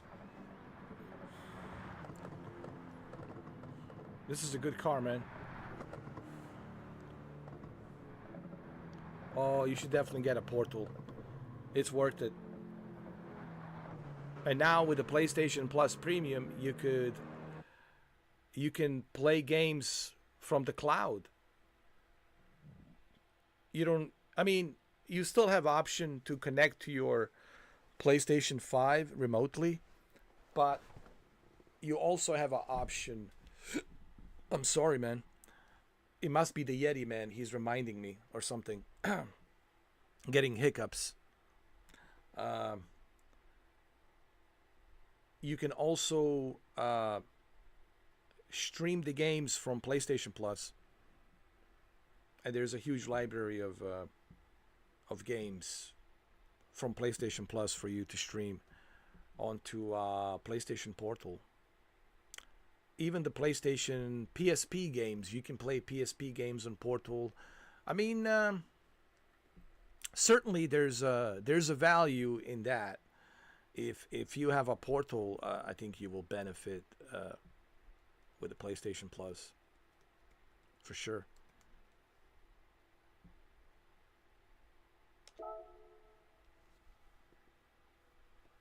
I won. Let's get these muscles out. Come on, let's get them out. Let's get them out. Let's go. Come on, let's go. Oh yeah, yeah. Oh yeah, yeah. Oh, I got a first place. Yeah, cause I'm such a terrible, I'm such a terrible driver. You know, I suck at Formula One. I suck at Formula 2. I suck at Gran Turismo. Man, I suck at everything. GT, Samuel. I just suck. Terrible, man. 8.6 thousand videos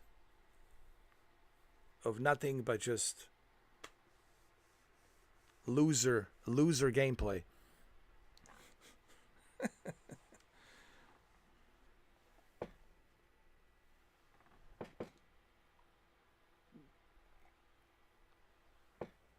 You know what, GT Samuel, I don't mean to change the subject, and I don't want to drag you into some kind of conversation of drama, you know, because you're a pretty cool guy. But I'm sure you understand what I'm saying, where I'm coming from. You know, the internet has really opened up the door to so many insecurities. I swear to God, ever since I started doing this YouTube channel, I just realized how many insecure individuals there are out there hiding behind the keyboards. It's unbelievable, dude. It's unprecedented. Unprecedented. What's the word? Unprecedented. Here, I'm starting to sound like a Fox News, CNN. Unprecedented. Unprecedented. You know, unprecedented amount of insecurities out there, man. And the amount of people they're so insecure, it's ridiculous, you know. And they don't even play video games. Like what is it that they do? Do they even play video? I mean, I wonder about these trolls, like this asshole Grim Reaper that came in, and I even know who that is. But I'm not going to say his name publicly. You know, these individuals on a Saturday, dude, on a Saturday, like how corrupted is your life? How insecure is your life, dude, that you got nothing better to do? Like you got zero life experience, nothing going on. And all they've got is to come here and just piss on my porch, you know.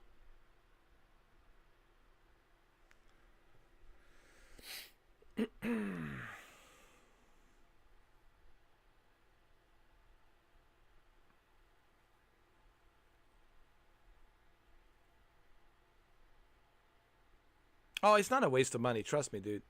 I used to believe that too, but once you start using it, once you start playing with it, I think you will realize that there is a value to Portal. At least for me, I don't. I just like the screen. I like the way it feels in your hands, and the ability to be chilling out, you know, in your bed, or you know, out by the pool, hanging out by the pool, and playing your favorite PlayStation games. It's, I don't know. I find it very very relaxing and convenient, you know. But I like it, man. Portal, I enjoy it.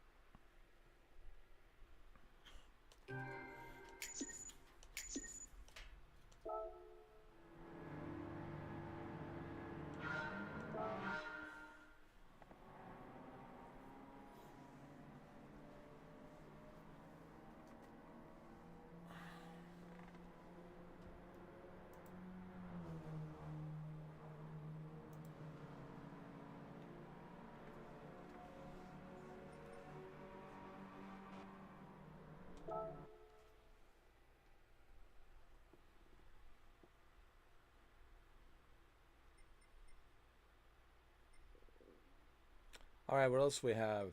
We just finished this. Uh,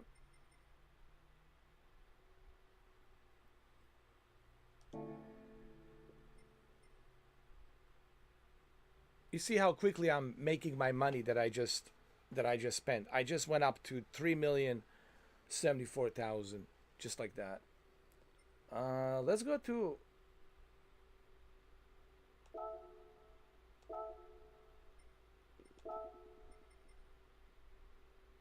Why not? How much can we make? 26,000.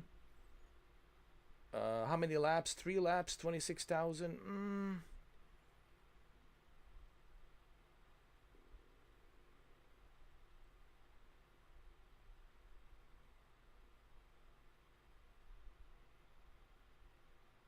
Oh, why not? Let's go.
No, no, no, no, no.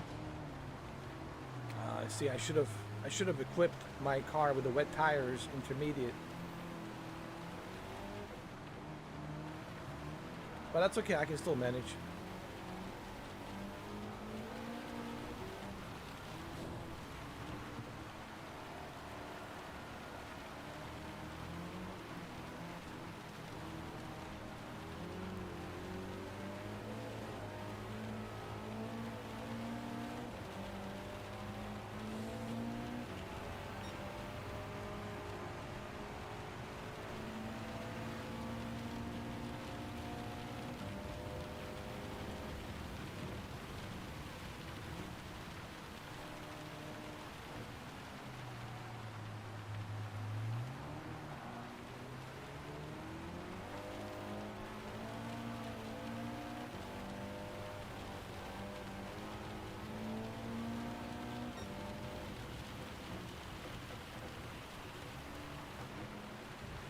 No, I haven't watched the Gran Turismo movie, but I heard good things about it.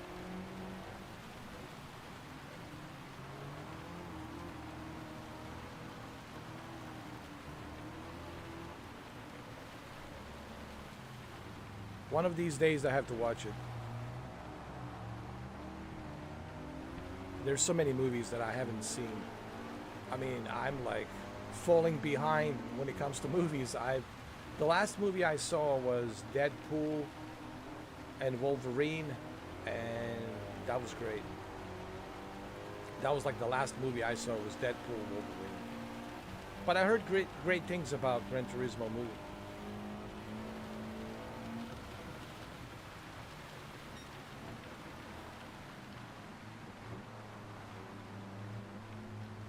You gotta remember, Gran Turismo's been around for 30 years, man. Since 1997. People forget that. Everyone's talking about Assetto Corsa, Forza. Forget Assetto Corsa. Forget Forza.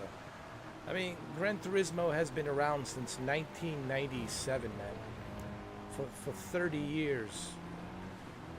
And when you look at the greatness that they brought with the original Gran Turismo in 97, and then Gran Turismo 2, and then on PlayStation 2, Gran Turismo 3 A-Spec, and then Gran Turismo 4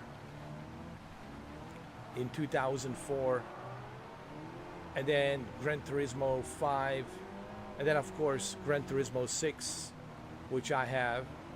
I have both 5 and 6.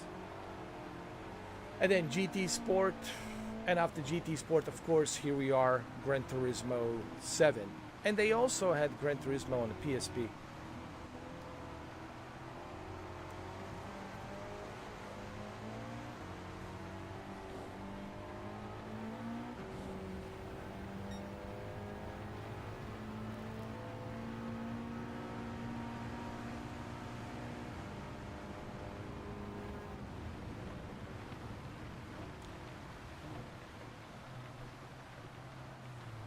I would hope and wish that Sony would bring all of the Gran Turismos on their PlayStation Plus Premium.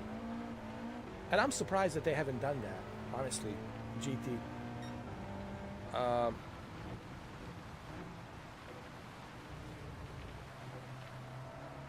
mean, that's their greatest exclusive ever.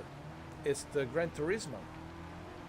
And they should have all of the Gran Turismos, man, in my opinion. They should bring all of them. The original, number 2, number 3, number 4. And the fact that they haven't done that yet, it's beyond me. And I don't understand why they can't do it. Because it is their game. Like, what's the issue, you know? They're having difficult time bringing their own game, you know? Their own trademark. Right, Shuki? Yeah.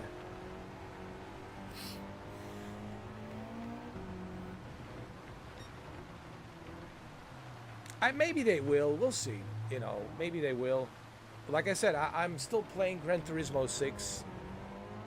An anniversary edition of my PlayStation 3 Fat.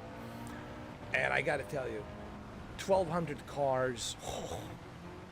Oh, People ask me, what do you play on your PlayStation 3 Fat? Dude, Gran Turismo 6 is more than enough. The anniversary edition of Gran Turismo 6 is more than enough.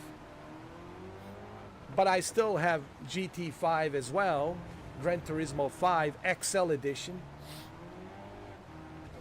So when it comes to PlayStation 3 Fat, don't worry, I got Gran Turismo 6 and Gran Turismo 5.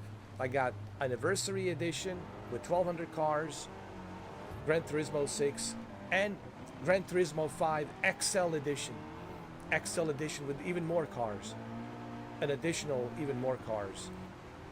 So don't worry, between Gran Turismo 5 XL edition and Gran Turismo 6 anniversary edition, I'm good to go on the PlayStation 3.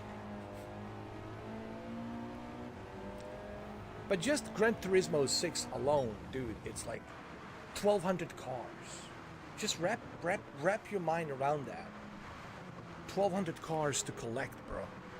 1,200. And then you add Gran Turismo 5 XL Edition, well, you're looking at what, like 1,300, 1,400, 1,500 cars? Well, let's just say 1,300 cars. That's a lot of cars. That's a lot of cars. And then I have Gran Turismo Sport on top of that. So, and of course, Gran Turismo 7. But I wouldn't mind playing. The reason I want, here's the reason why. Shuki and GT. I just talked about PlayStation Portal. And the reason, and this is my own guilty pleasure, all right? This is just my own guilty pleasure. I'm sorry about that. Because I have these, dude, I look at me. I'm like a Brock Lesnar. Look at these arms, dude. I'm a big guy. I'm 6'7", 250 pounds. And these keyboard warriors want to mess with this? Really? Look. This is my own guilty pleasure, okay? Because I have PlayStation Portal, and I do have PlayStation Portal, I would love to play, and again, I'm being subjective. I would love to play the entire collection of Gran Turismos. 1, 2, 3, 4, 5, 6, 7, GT Sport, and Gran Turismo PSP. I want to play the entire collection on my PlayStation Portal. Dude, that is my wet dream. On that handheld device, that's all I need, man. I'm good. I'm good, bro. I'm good. So Sony, if you can do that, I'll be more than happy to reactivate my PlayStation Plus premium membership. Dude, if you do it this month, no problem. I guarantee you I will reactivate my PlayStation Plus membership immediately. I will reactivate my membership and we'll have it. Okay. Desperado's in the house. Jose's in the house. Yes, sir. You know, people always look at me kind of strange, man. It's like when I walk in, like, you know, if I go to a shopping center, groceries, and they see this giant towering thing walking, and they see these eyes and they see the way I am, you know, they look at me and they're like, fuck, dude, I hope I don't have to fuck with this guy ever. I hope I don't have to mess with this guy. It's like I'm getting that feeling. It's almost like I intimidate people. I just have that intimidation, dude. It's just, I don't know what it is, man. And then when they see like how big my back is, my shoulders, and when they see this towering Sasquatch walking around, but I'm a teddy bear, dude, in heart. Yes, I can turn into Ray Liotta. I can turn into a Ray Liotta on steroids. But at the same time, I'm a teddy bear, dude. I'm a fun guy. But people, you know, they look at your face and they look at your scars and stuff that I have, all my scars, during the war and everything that I've been through when I was in Bosnia. They look at me and they're like, fuck, dude. I hope I don't want to fuck with this guy ever. But I'm a teddy bear. I'm a teddy bear. Teddy bear inside. I really am. I'm a teddy bear inside. But anyway, one of these days, man, it would be so nice if we all like get together, we get to meet each other, and it would be such a nice thing, man.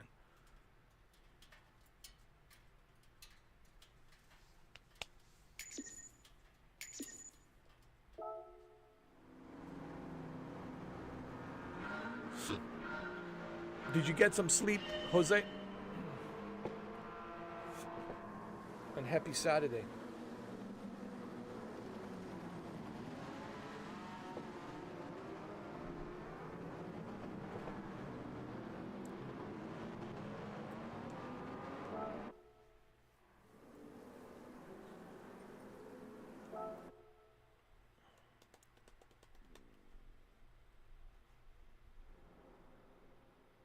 All right, what else can we do? You know what? This Mazda, even though I know it's a 483 horsepower, and I know I can modify it and I can make it faster, but it's still pretty good, man. Let's see what else we have. Hold on.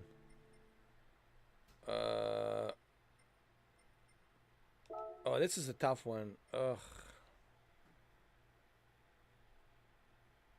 I can't do this one. This one's really hard, man. Because my car is not fast enough to do it, so we can't do it. Let's see what else we have, man. Let me go to my cars. Let me go through my collection of cars. Oh, you want me to do a nighttime? Hey, man, not a problem. I can do it, man. I can do that. Don't worry. You want the nighttime? Dude, I'll give you the best nighttime of all time. Don't worry. I'll give you the best nighttime of all time. And I know how it sounds. It sounds kind of romantic, but it's not like that. Here, I'll show you. Here we go. I just know the place. Listen, I know the place. I know the place. Believe me when I tell you. I know the place. It's right here. And I think you will enjoy it. Trust me.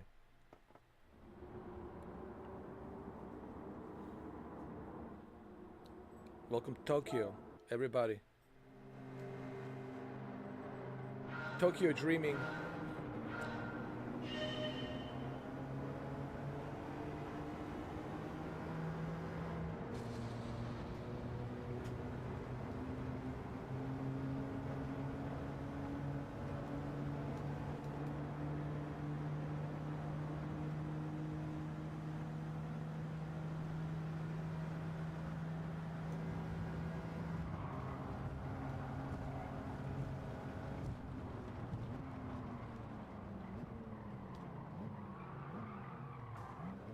Uh-oh.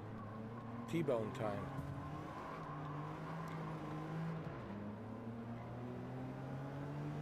But when you put on the PSVR 2 headset, this becomes even more immersive. You know, this is what I try to tell people. Like, when you put on the VR headset, oh my God, it's even more immersive. And what's interesting, even the original PlayStation VR, it's still great. Like, I was playing Drive Club. Well, you guys, do you guys want me to do a Drive Club? I'll do it, man. If you guys want to do a Drive Club VR, man, it'll be my honor. Just say the words.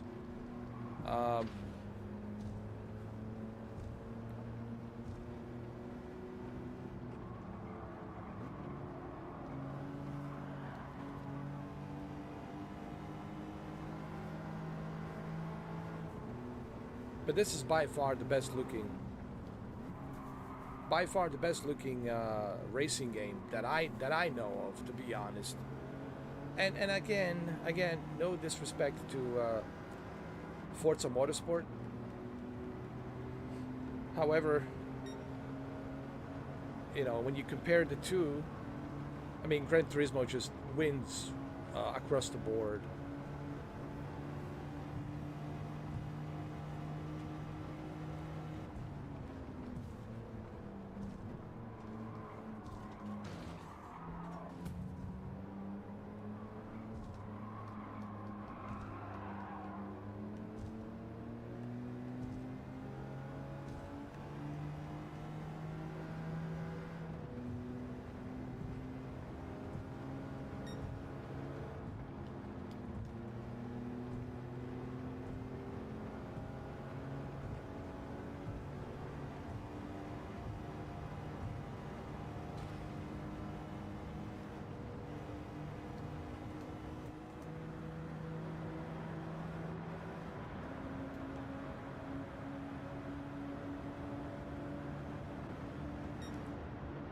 I wish that I had a PS5 Pro just to see what Digital Foundry is talking about, like the detail,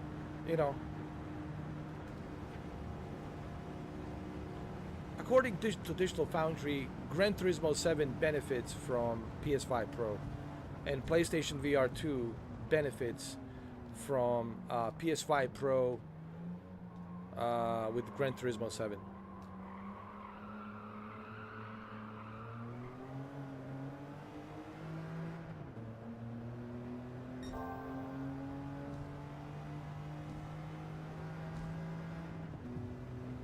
Look at that, 5th place, all right. Not bad.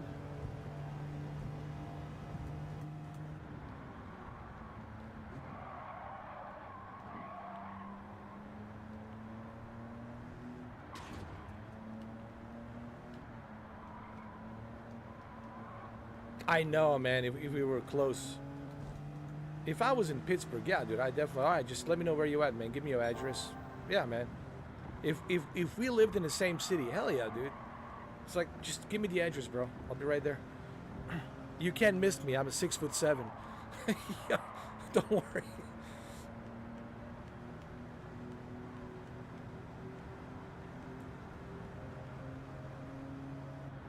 It would be great, man. I would like make a video. I would stop by your house and we would make a video, and I would like talk about like my impression of PS5 Pro and what I think so far. You know what I mean? I would bring my 32-inch LG OLED with me. I would bring it, and I would hook it up with your PS5 Pro, and we would test it, and make videos for sure.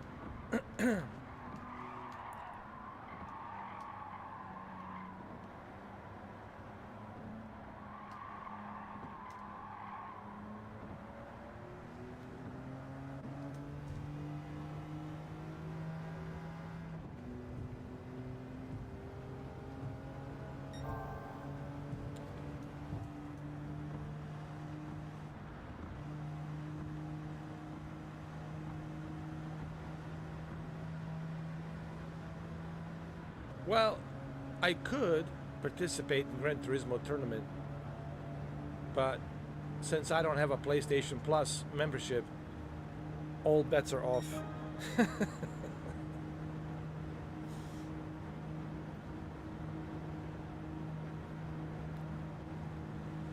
But I would love to participate, honestly. Maybe one day I will. Honestly, that's not a bad idea, though. I really want to do it. I want to participate, man. I don't know. Something I'll, see, you got injected something in my mind, GT, and now I'm like, maybe it's not a bad idea. Maybe give it a try. Hey, if I lose, I lose. If I come in a 5th place, that's good. If I come in a last place, all right, at least I gave it a try. But you don't know unless you try, right? Me and Shuki should do it. Me and Shuki should join the tournament. Imagine we go there and we see Yeti Man Joe. Imagine that. Oh my God.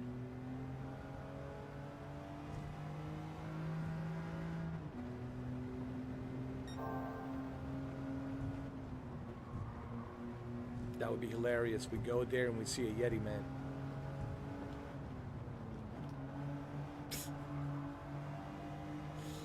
That would be hilarious.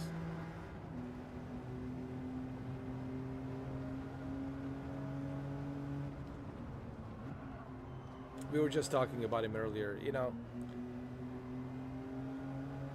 I thought he was a cool guy, but then, you know, both me and Shuki, we gave him enough rope. We gave him enough rope, and what did he do with that rope? He chose to hang himself, you know, and he got blocked. He got removed. And he turned me into a Ray Liotta.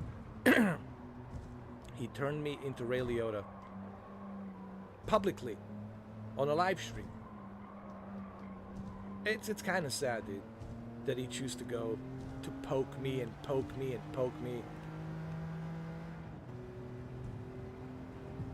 I find it kind of interesting.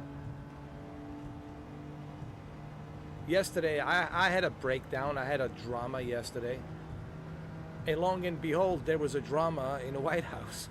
God. Oh my God. I was like, what the hell, man?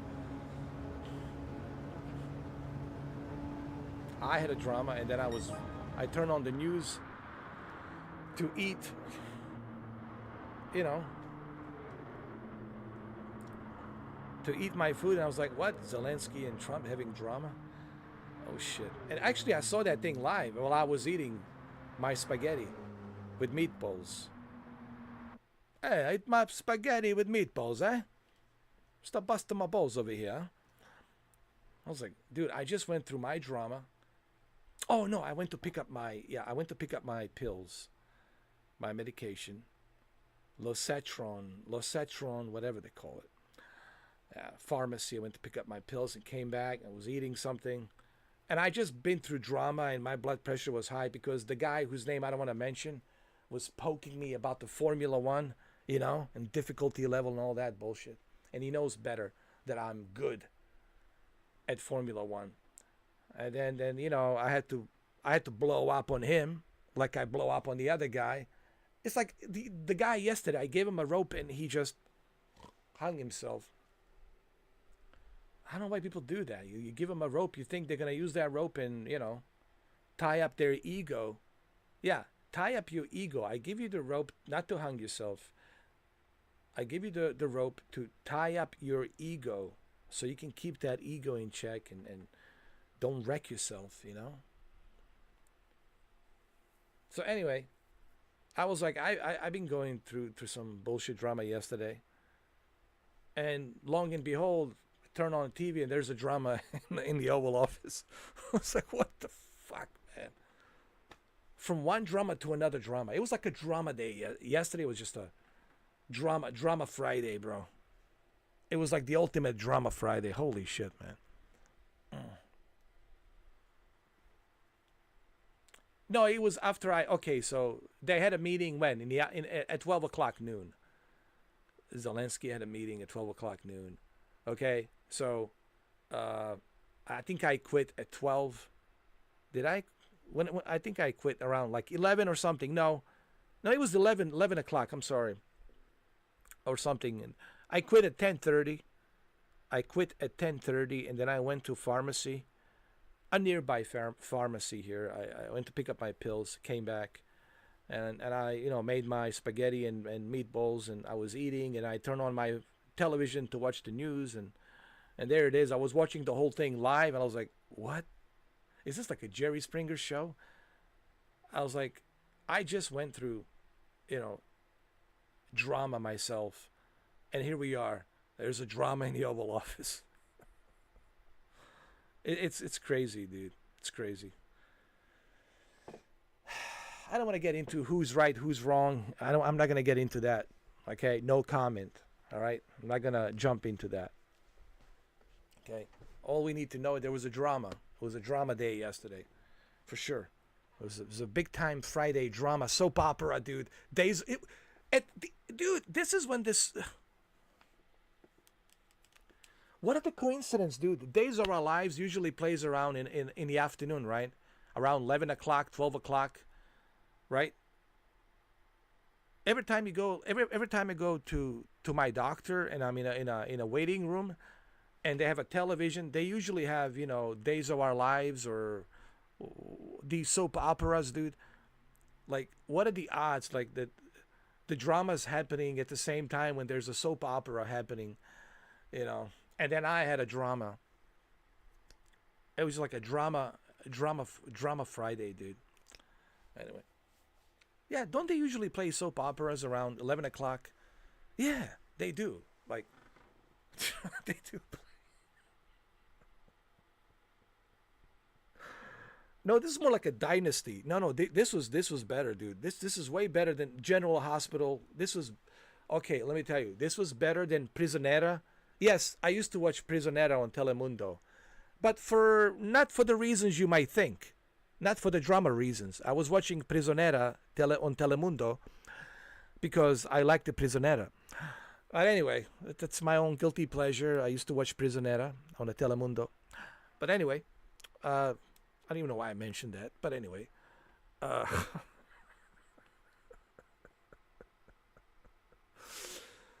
God. So, anyway, General Hospital, it's good. Days of Our Lives is good, but nothing beats Dynasty. Oh, it was like Jerry Springer. Uh, I was waiting for dude, I was waiting for Dr. Phil to walk in.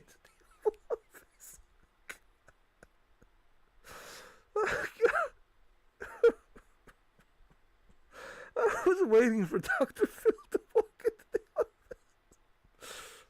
I was waiting for Dr. Phil to walk into the Oval Office, bro. Or Steve Wilkos to go in there. Oh, God. I was watching the whole thing live. No, guys, I was watching it live. I think one of the meatballs went on the wrong pipe hole in my. I almost choked, man. It was really bad.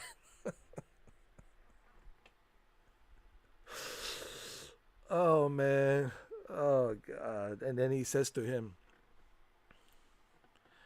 the way he always goes like this. It's like because he has those hands. Mine's are bigger, but he's like.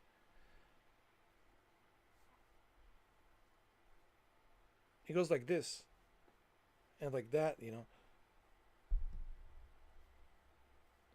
It's like how Trump goes like that.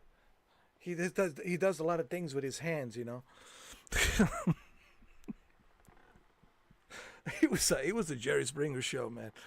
And then he said to him, "You don't have the cards. You don't have the full deck. Now you listen to me. You listen to me now.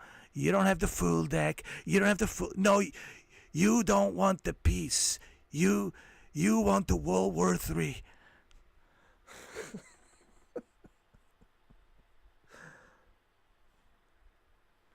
Let me tell you something right now. There's no deal. Deal is off. You go back right now. I'm kicking you out.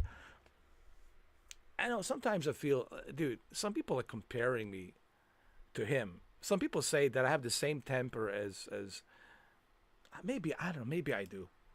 I don't know. I mean, the more I look at him, the more I see myself in it, to be honest. You know, because I'm the kind of guy just that takes no bullshit, man. It's always Ray Liotta is the same way. Like, remember when Ray Liotta says that Clint Eastwood is way too overrated, and then people start saying, "Oh, how could you say that?" He says, "Well, I don't give a shit. He's overrated." It's like, what about John Wayne? What about all the other actors? No disrespect to Clint Eastwood, right? But Ray Liotta said, "I don't give a fuck if he doesn't like it. I think he's way too overrated." I don't give a shit, Ray Liotta says. So, I always had that because my father was the same way. You know, and when I see Donald Trump, I see my father. Seriously, he reminds me of my father because my father was kind of the same way. He was like, he didn't take no bullshit from no one, and I think I got a little bit of that myself because I take no bullshit.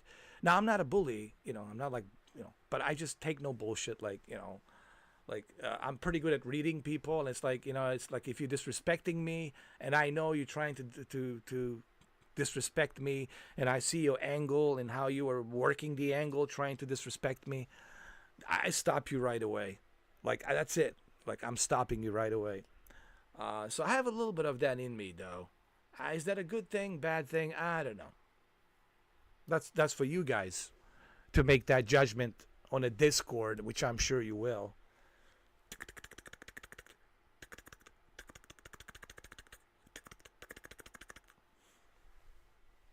Anyway, let's continue.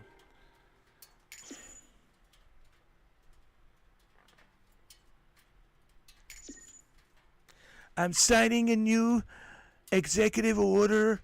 I don't care about the minerals. The hell with the minerals. I'll get the minerals from Vlad Putin. He can get me the minerals from him. I don't care. I gave him a deal. He blew it right in my face. And that's that.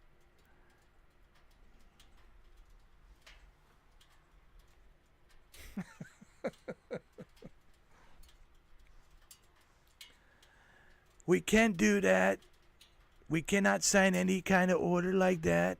I watch Mr. 4K Upscaler every day. Melania always criticized me. Why are you watching this guy? Aren't you supposed to be pleasuring me? And I said, well, I don't have time for that right now. I'm watching Mr. 4K. So I tell Melania, maybe you can go ask one of the Secret Service guys to pleasure you. They're walking around, patrolling their rounds. Go and ask one of them. But right now, I'm watching Mr. 4K. He's more important to me than pleasuring you. You old hag. Leave me alone. I had enough of you and your supermodel nonsense. Just let me watch Mr. 4K. Mr. 4K, it's not going to be banned. I'm citing an executive order that any troll that comes into Mr. 4K, we shall find them and we shall hold them liable and we should deport them from where they come from. Now let me watch Mr. 4K, okay? Leave me alone, Melania. You're speaking in that native tongue, Slovenian. I can't even understand what you're saying. Did you just call me a kurva? What is that? Is that a food? Is it tasty?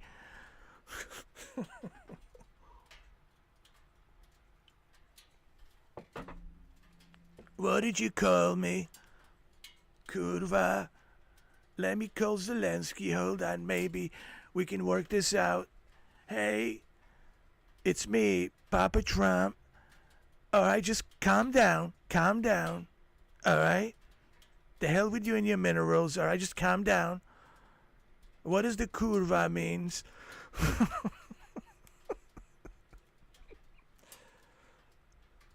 You want me to ask who? The guy from South Carolina, who? Oh. Graham? Okay, I'll ask him, Lindsay. Let me call him. Hold it. Hey, Lindsay, it's me, Don. Listen, I have a question. I have a favor to ask you. My lovely first lady just called me this nasty word, I think. I think it's nasty. Kurva. What does it mean? Do you know?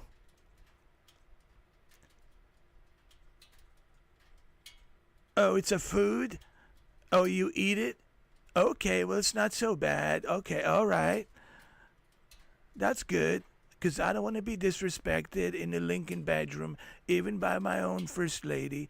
So thank you for letting me know. So it's like a baklava. It's like eating food.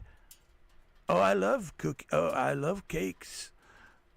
They're delicious. Yeah, I remember at the Breakers in Palm Beach, we had some cakes like that, baklava. It's very tasty. So that's what the kurva means. Oh, okay, so it's like a baklava. Okay, thank you, Lindsay. All right, love you. Take care. Come see me over the weekend. I'm at the Mar-a-Lago. We're gonna play 18 holes, playing some golf. You wanna come join me? Thank you. All right, I'll see you. Actually, he's down here, as a matter of fact. He's down here. So is Andrew Tate. So is Andrew Tate. He's down here, and the Tate brothers are here. Oh my God. Only in Florida, man. Florida will become its own planet pretty soon. Hey, listen, Florida, Miami will become its own planet.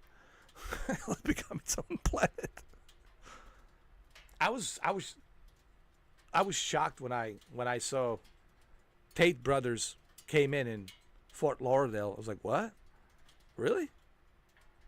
Even the governor was like, really? Tate brothers are here? Like, how did governor not know that Tate brothers were here? I think you know. All right, I just want to say this. I'm giving a pardon to Tate brothers. Listen, what happened happened. I don't care. I gave Blagojevich a pardon, gave a lot of people pardon. I want to give Tate brothers a pardon. And I had a little talk with the Romanians, and I told them, listen, if you think that the Vlad Dracula, the Impaler, was terrible, wait till you see me coming in, okay? All right, so just release them and lift the ban. Let them come into Florida, okay? Thank you. All right, let's continue. That's enough of entertainment. All right. That's enough of entertainment for 15 minutes, all right?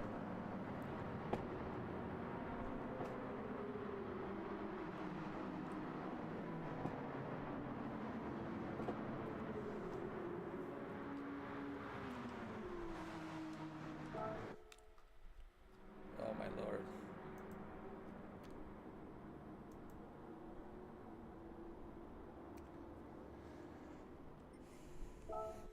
How much money do I have now? Let's see.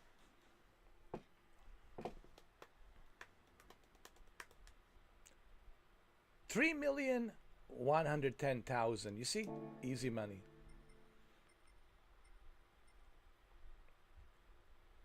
All right. What's next?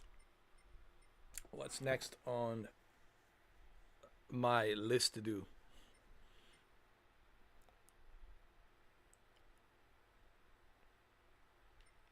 Let me see.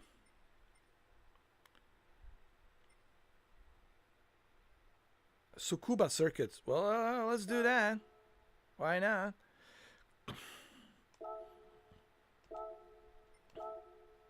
Why not? Come on.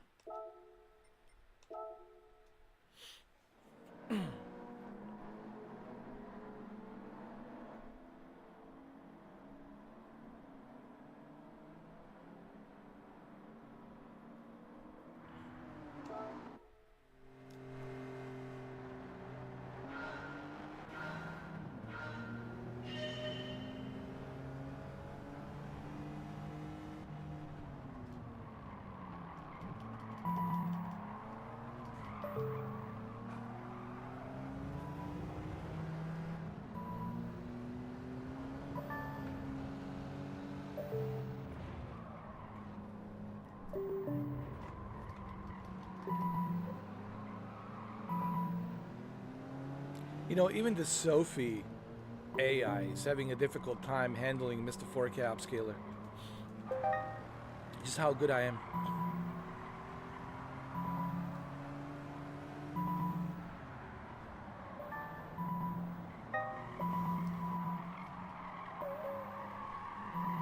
There we go. You got to play a little bit dirty, you know? Especially with these Sophie AIs.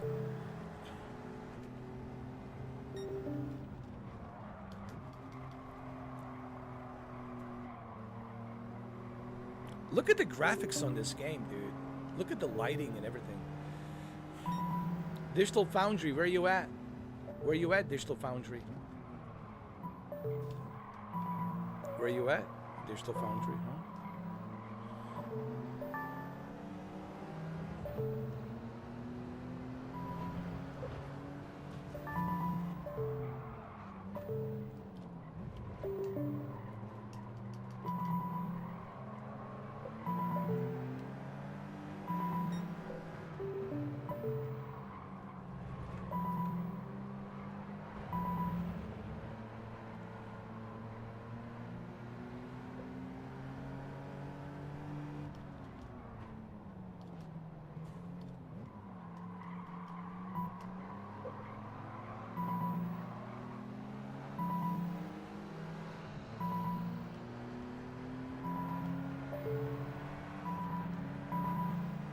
Sophie AI, it's a very classified information.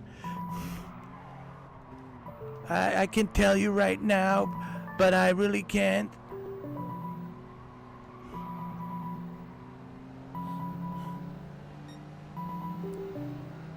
Sophie AI is the sexiest artificial intelligence with 4 wheels. Gotta believe it. This is Sophie AI right here. Sophie AI are all of these cars.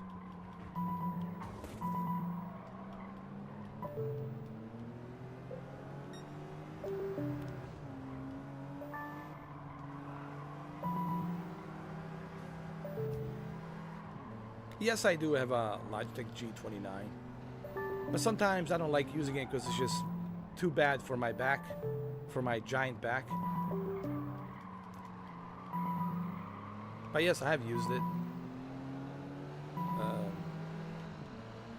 I even did a POV, point of view, with my my front camera. I had my body camera attached on my shirt, so you can see my racing wheel. I think I did that on a couple of streams, I think.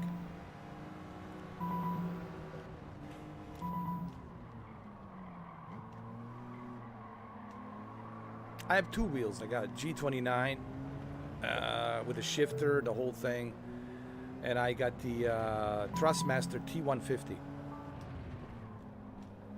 I like both of them. Thrustmaster is a little bit smaller. The T150 because it's cheaper. The way the mechanism works, it's on the belt, and the belt resistance is actually pretty good.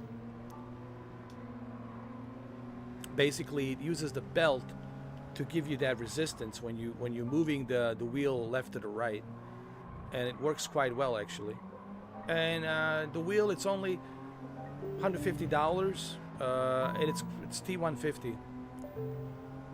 I think that's a good entry level racing wheel. Like if you're on a budget, let's say you're on a budget like I am, and money is a big problem. I think Thrustmaster T150, can't go wrong with that. Well, that's We can't talk about that. That's classified.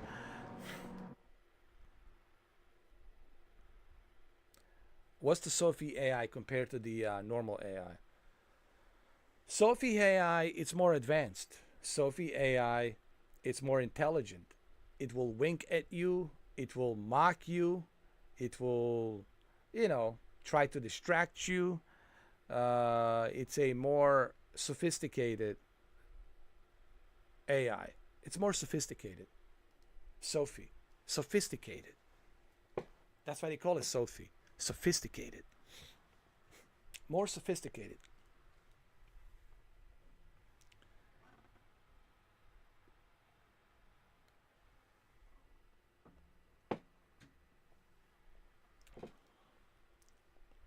But as you can see, it's hard, man. I barely made it to the 8th place.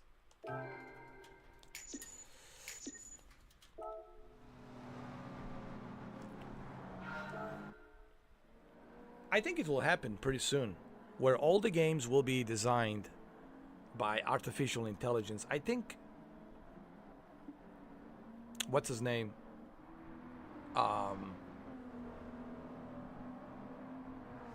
The guy, the CEO of the Xbox, what's his name? Phil Spencer. I think Phil Spencer already kind of talked about that. Because you know that Microsoft has been pushing the Copilot everywhere, dude. AI, it's everywhere, dude. They're pushing the Copilot like everywhere. And listen, Copilot comes in handy because I use the Copilot with a Doom 3, trying to get those codes for those storage places that have a code, right? And all these different passwords and codes for the ID cards to open the doors and all that, where to find the ID cards. So I had Copilot help me and tell me where to find the ID cards, what the password numbers are to get the ID cards in the Doom 3. Because, you know, Doom 3 has so many facilities, so many offices that you have to go into, and you need a specific ID card and you need a specific password code to open the storage room to collect what you need to collect. So Copilot can come in handy when you are stuck in a video game. You just ask a Copilot, hey, I'm stuck here. Like I was stuck in a Doom 3, and Copilot, which is the artificial intelligence, will help you. But I think having an AI make a video game, it's a bad idea. You still need to have a human juices creativity. A human juices creativity. If you know what I mean. A human creative juices. Human juices. Human creative juices. You still need to have human creative juices to create something amazing.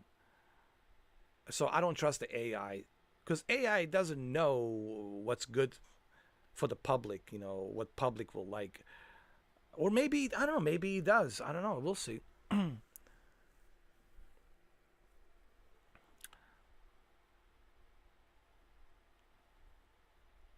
Thank you, GT Samuel, for stopping by. Appreciate you, man. Thank you. You have a good weekend. Thank you. Thank you, thank you.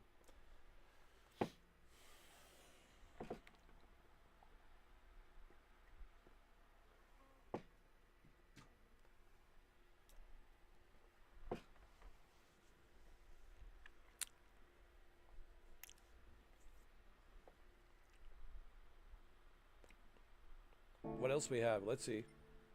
Already done Tokyo Expressway. Let's go to America. What do we have here? Willow Springs International Raceway.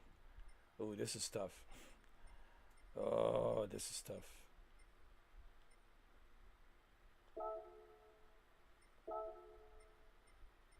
Wait a minute. There we go, huh? Okay, let's go.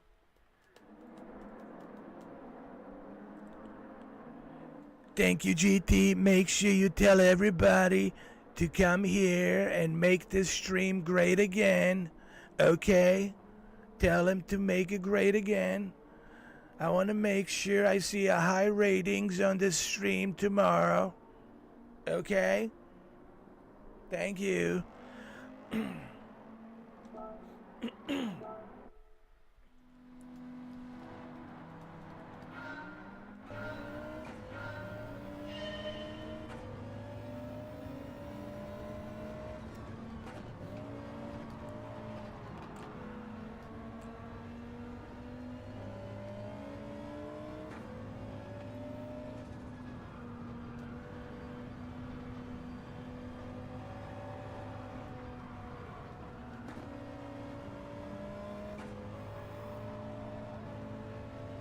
yeah.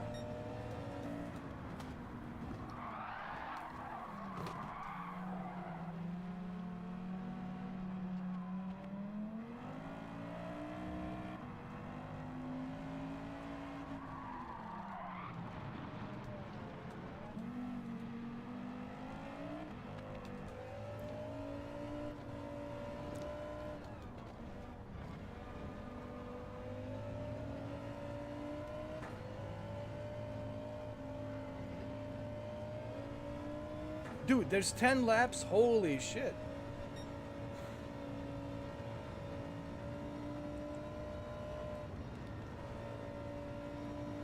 I can't believe there's 10 laps.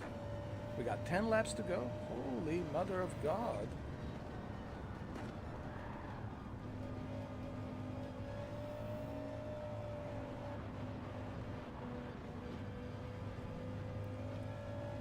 Let's restart this. Hold on, let's retry.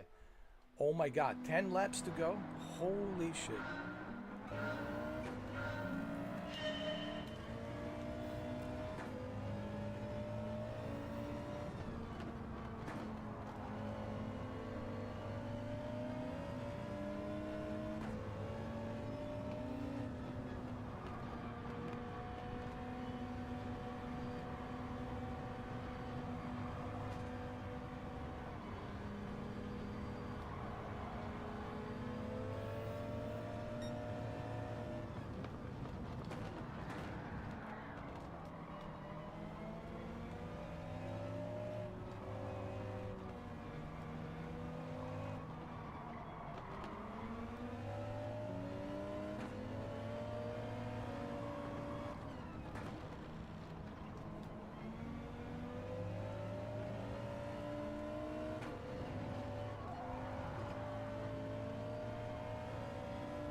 This reminds me of Mad Max, Mel Gibson.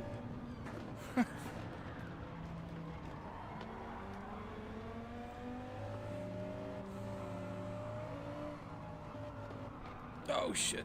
Oh.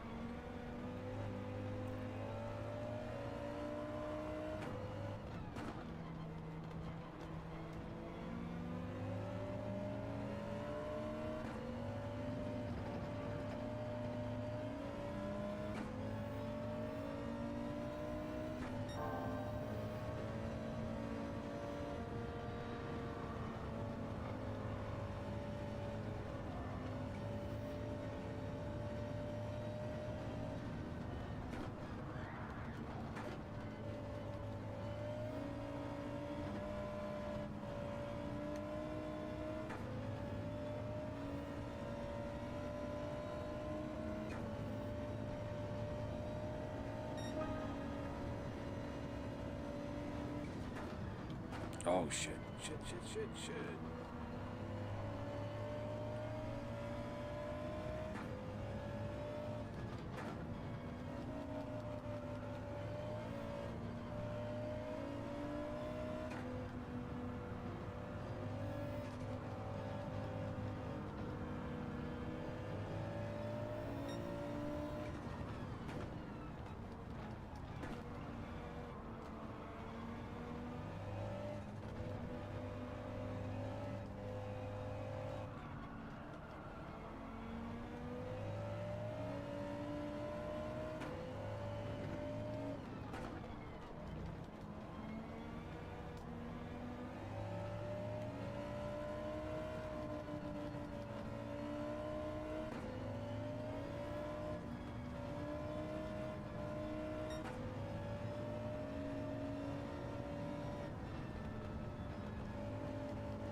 Come on, come on.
There we go.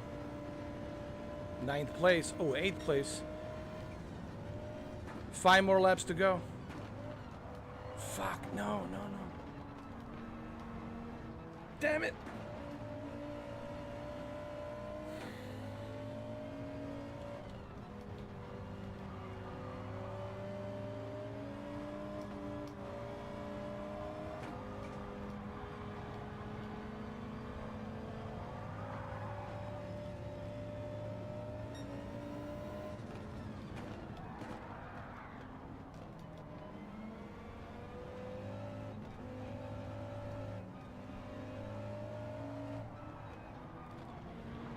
Shit.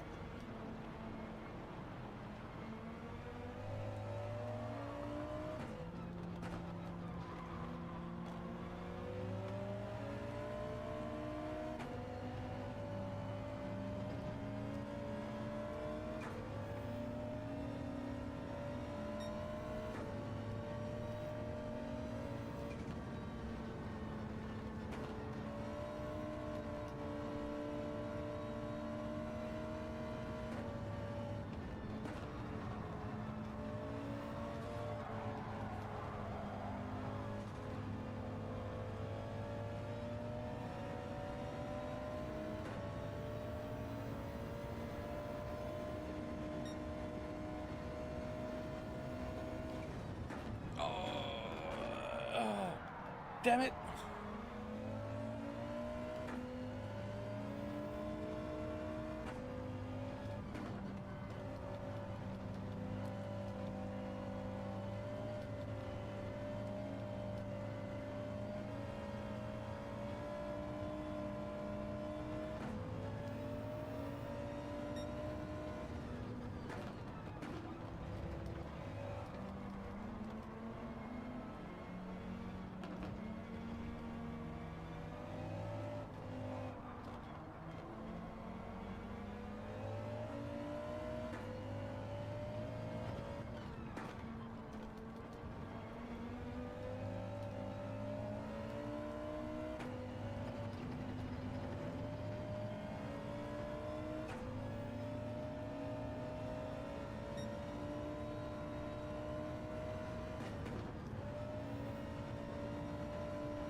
Do I have enough fuel? Fuck. I need to think about when I'm going to pit. Fuck.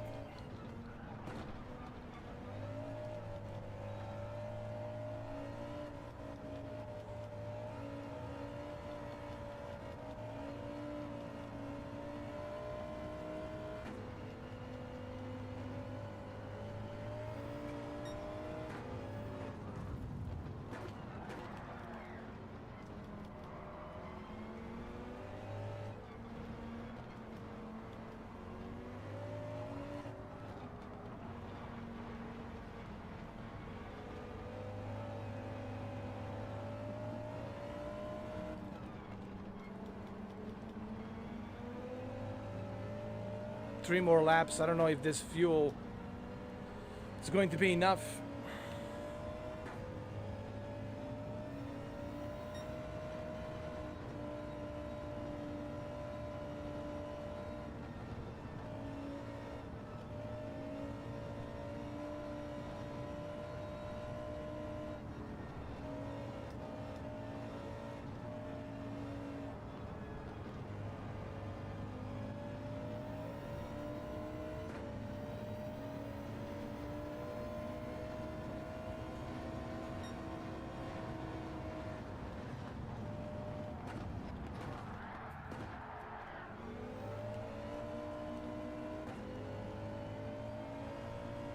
Come on.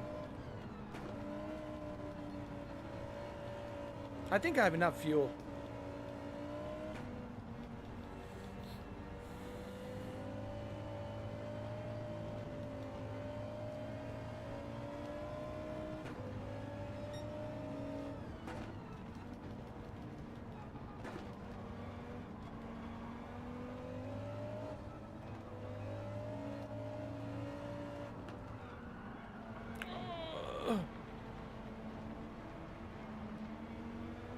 Damn it.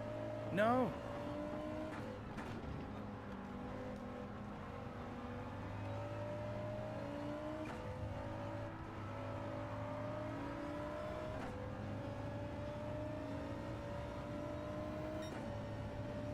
Come on, come on, come on. There we go. That's it.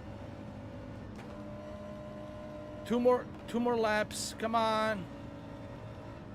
Don't tell me I'm going to run out of fuel. No. That's going to be really sad. Damn it!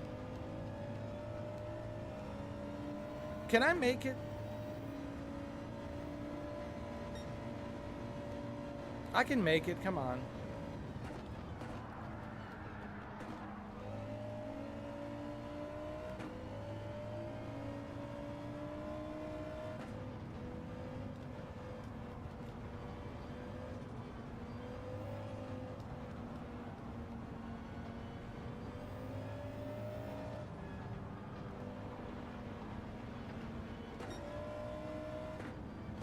Oh fuck, dude! It's not going to be enough.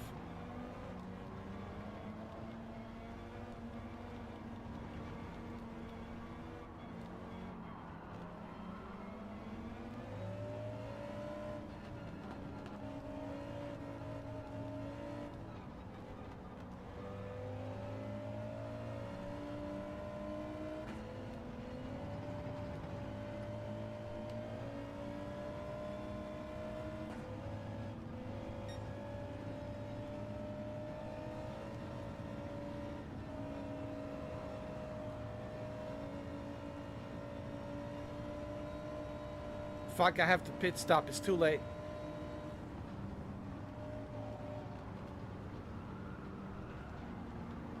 I have to do it, man. I have no choice. Fuck. Damn it, man. Damn it, man. Damn it.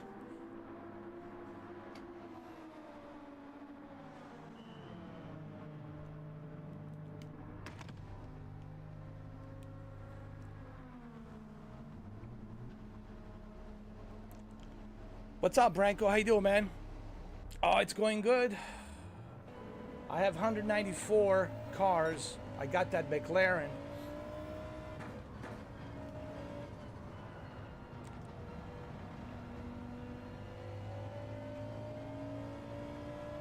I'm just making some more money so I can buy some more cars. I'm looking around to see what I need.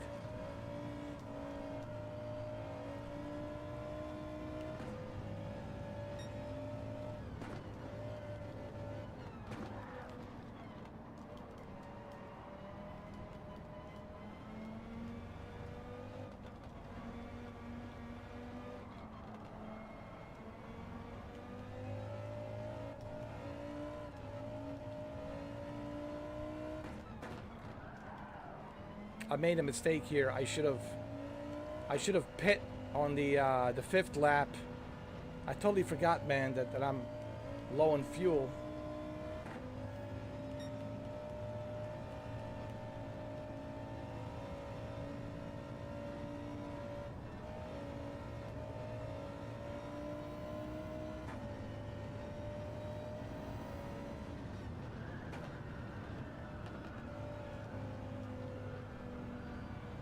But that's okay. I'm still going to make some money. You know what I mean? That's the beauty about this game. Regardless, if you come at the last place, fifth place, first place, you still get rewarded. You still get some money, you know. And that's what I like about Gran Turismo. It gives you, you know, it gives you reward for putting time into it. The more time you put into this game, the more rewards you get.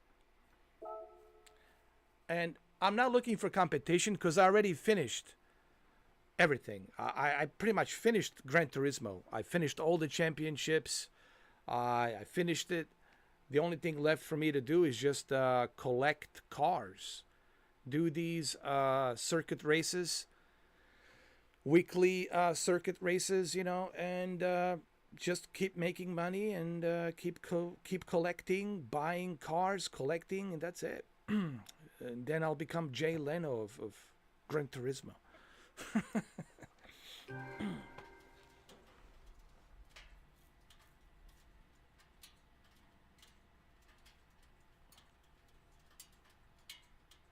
Is it worth buying an Xbox in 2025? It really depends, man. That's a good question.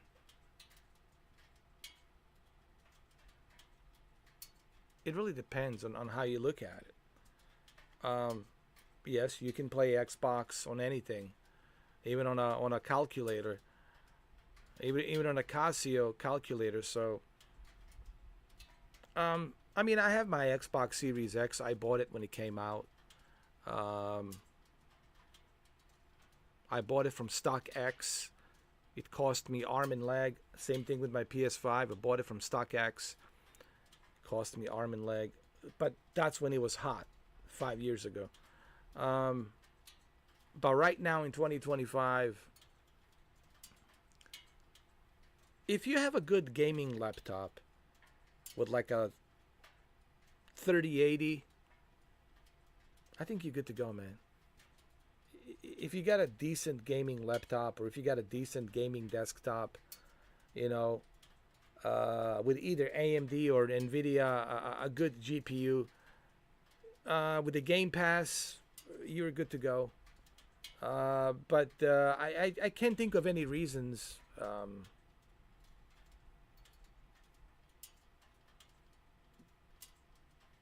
I mean,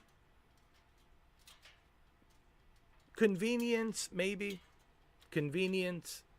It's more convenient to play Xbox games on the Xbox Series X than it is to do it on the PC or on the cloud. Because on the cloud there's a latency. But it all depends what you're looking for. Game Pass is a great value.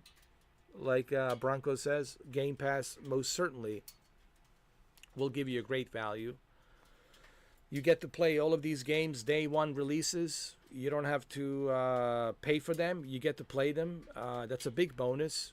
If you're on the budget, like I'm on the budget.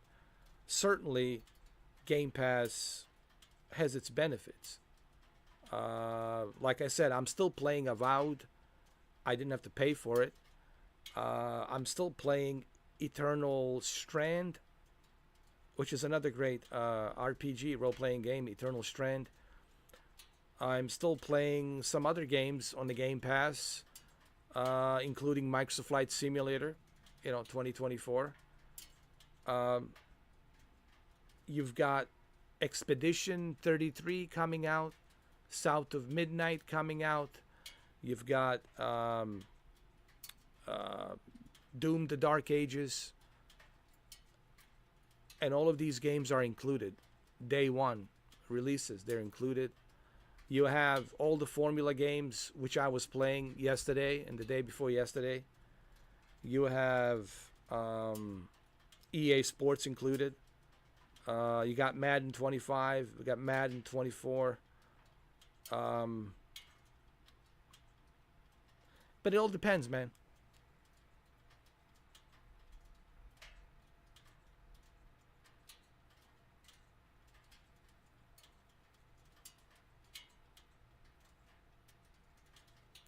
It all depends.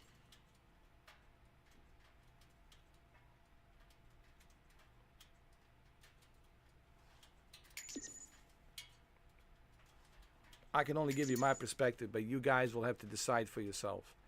You know, it's like anything else. I don't know what you like. Do you like blondes, brunettes? Can I be honest? These are kind of stupid questions. They're kind of stupid questions. If I'm going to like be honest, it's like a stupid question because that's a question you gotta ask yourself. What do you like? What's good for you may not be good for me. What's good for me may not be good for you.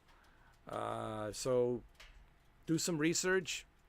See if it's something you want, and if you don't want it, don't buy it, bro. Simple as that. But you know, a lot of people are seeking validations from other people, you know.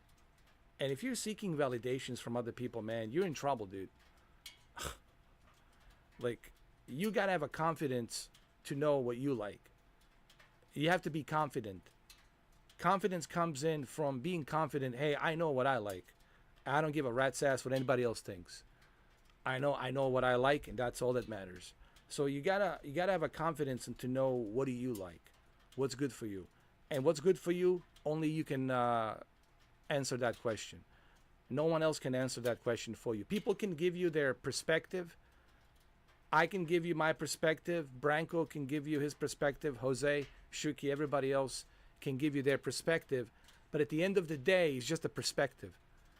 At the end of the day, you need to find out, is this good for me?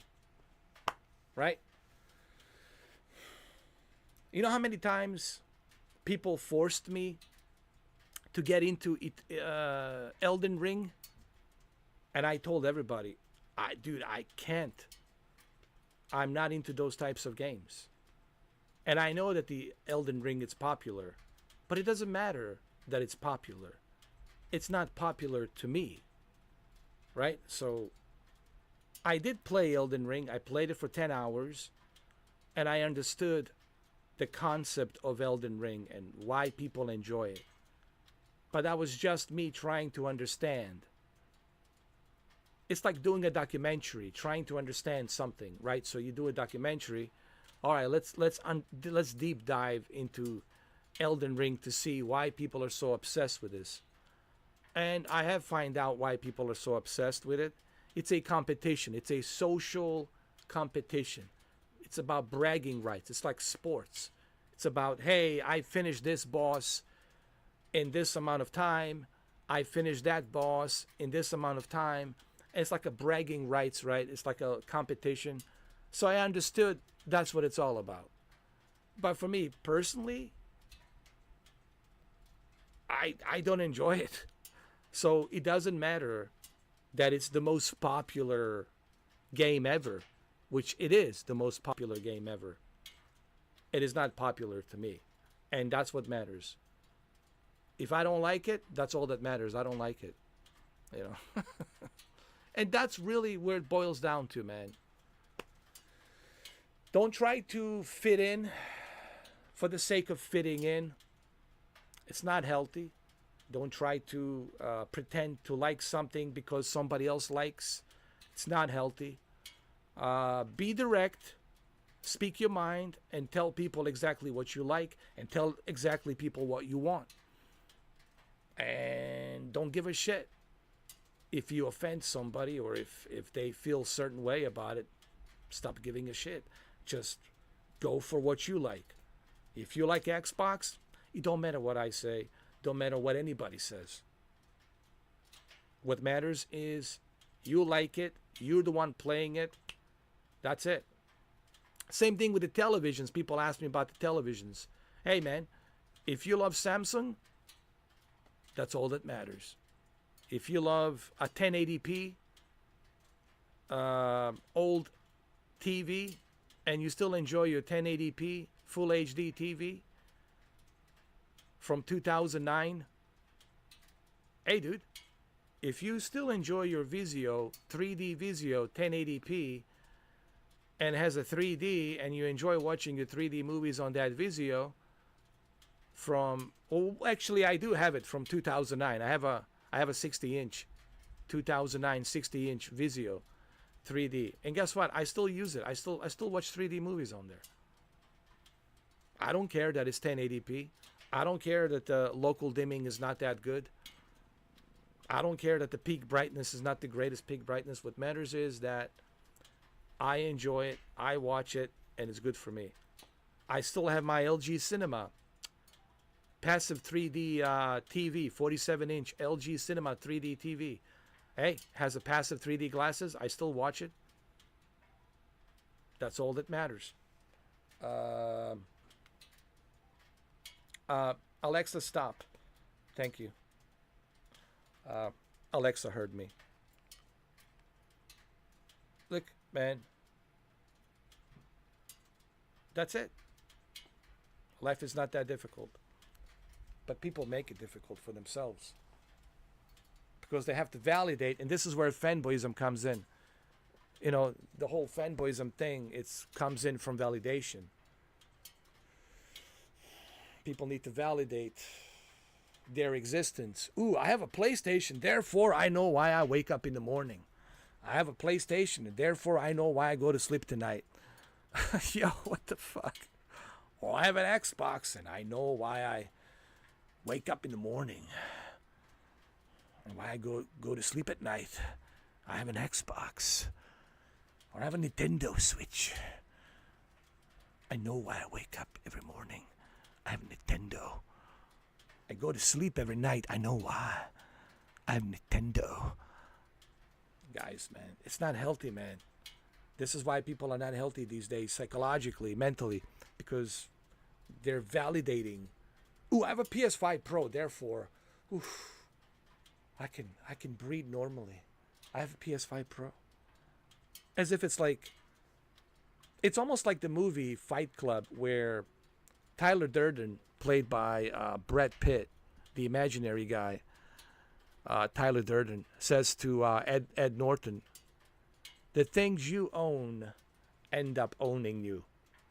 Remember that one scene? They're sitting in a bar, and he just lost all of his stuff. His apartment caught a fire, and all the furniture that he spent money on, all that furniture is gone. And Brad Pitt says to Ed Norton, yeah, all that stuff is gone, dude. Everything. So what now? And then he said to him, you see, that is your problem. The things you own end up owning you. The things you own end up owning you. Right, Bronco? And I don't know where this... You know what? I want to ask this question, since we're talking about this topic. Bronco and Jose and Shuki. And if the chosen one is here, I don't know if the chosen one is here. Where did this start? Where did this originated from? I mean, fanboyism in general. I'm not talking video games. I'm not talking consoles. I'm talking like this fanboyism in general, because people are fanboys of certain products, right? Oh, I love Apple. Oh, I love Samsung. Oh, I love LG OLED. Oh, I love Samsung. Oh, I love Sony. Right? Where did this originate? Like, where did this phenomenon originated? Like, I would like to know, where did it start? How did it start? Do you guys know? Like, where did this originated from? Like, this phenomenon of fanboyism? Because I can't remember, man, honestly.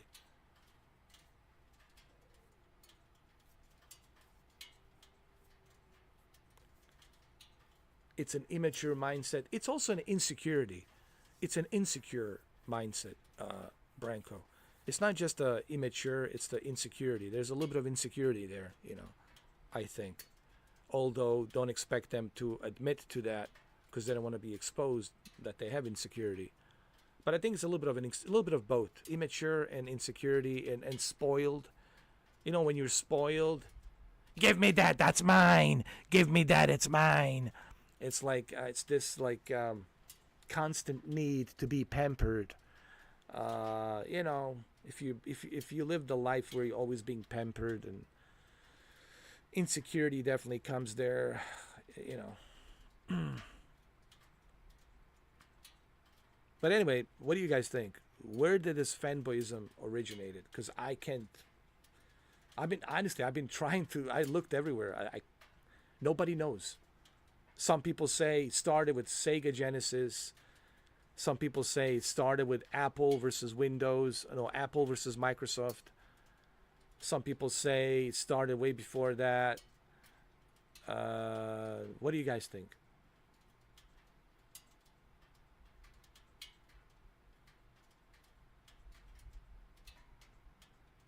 Yeah, I know what you mean, Jose. There always has been favoritism, right? Oh, I favor my horse over your horse, or I favor my team over your team, but not to this extent. I mean, I understand there's always been some kind of fanboyism of worshiping throughout our ancient history, one way or the other, but not to this extent. Like, my question is, we never seen it to this extent, to this level of extent, you know. I'm pretty sure there has always been some sort of favoritism where people favor,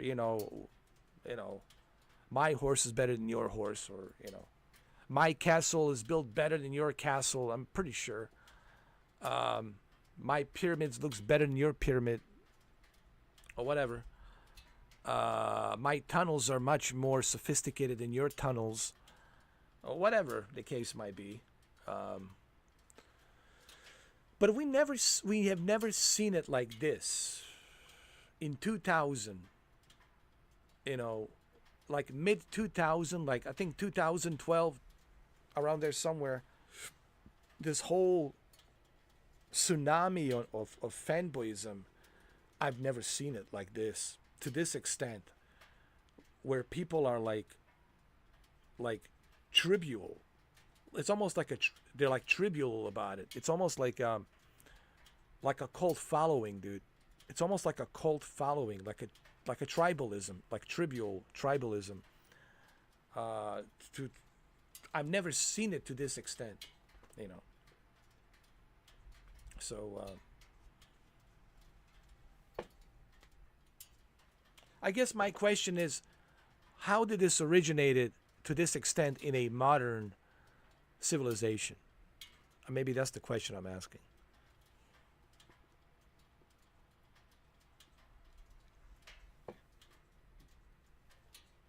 Or maybe you're right. Maybe it always has been in our DNA. It's just we never fully unlocked it till we finally evolved to this technological level, right? With internet. I think internet and social media certainly helped manifest this in bigger numbers than what it was before the internet, right? If you go back to 1993, 1994, sure, there was some fanboyism here and there, but not to this extent. Like, that's my whole point. Not to this crazy, crazy, crazy extent. The ludicrous extent. And I think social media and internet certainly have helped multiply this to a much bigger expansion of where we are right now. Because if you look at any product, whether it be Apple, whether it be Microsoft, Windows, it's always a tribalism. I'm all about the Apple. I'm all about the Windows. I'm all about the Linux. I'm all about this music software versus that music software. I'm this Final Cut Pro video editing. It's better than Adobe Premiere. And I think my honest assessment of this is, yes, there's always been some sort of a fanboyism, some sort of a preference in our DNA to have preference, because we always have preference on everything. But I think social media has taken it to a next level of tribalism. I think social media, because you create these Facebook groups, Reddit groups, and Discord groups and people get together, Ooh, let's go. Tribalism, fanboyism, Apple all the way, or Sony all the way. it's like, and it has expanded into this, whatever this is right now. So I think internet certainly has helped. That's my opinion. I think internet really has helped. Well, here we are. We're on the internet, right? And here we are. We're talking about it. So it's certainly, I think, internet has helped it, has opened the doors of stadium. Like, I think internet has opened the doors of stadium where people have expressed themselves in big numbers, right?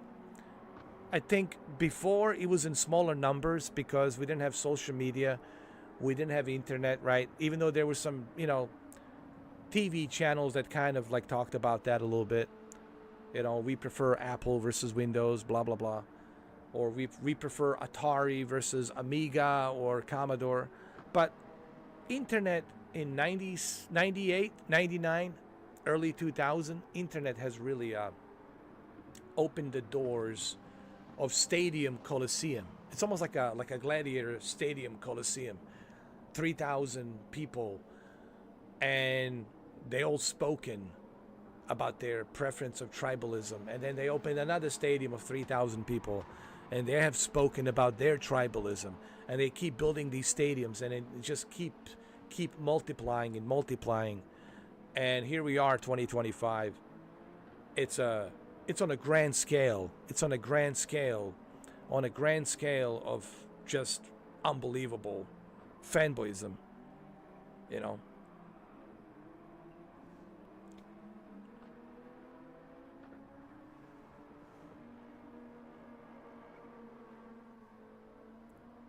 Well, it's almost like a brainwashing, like a pre-programming, right? It's almost like you're getting pre-programmed, right? How many times you have those thoughts in your head, and you can't figure out where is these thoughts coming from? Why am I thinking this? Like, what the fuck, right? Where is this coming from? Like, sometimes you'll like, hey, where am I getting these thoughts? Why they're in my head? Where are they coming from? Sometimes you ask yourself these questions, like, right? And so same thing with being brainwashed, right? What the eyes see, the mind believes, right? Like, people were watching the whole drama yesterday, right, in the Oval Office, and now everybody's thinking about it. That's how you inject people to be programmed to think certain way, right? That's how you do it. And I think television and social media certainly has the power. It's the greatest instrument of all time. Television, Hollywood, movies, music, video games, all of this is a great instrument to get people programmed or reprogrammed to think certain way, to have a certain narrative, right? And you can certainly do that with the power of the social media, power of the internet, power of the YouTube videos, power of the certain figures, right? When they're speaking to you, they have a certain power of following, and people are like worshiping and watching that individual, and they're like soaking it all in. So this instrument of social media, internet, certainly has helped control that master of puppets, if you know what I mean. Whoever's controlling that puppeteering, whoever's in charge of that, this is just my perspective.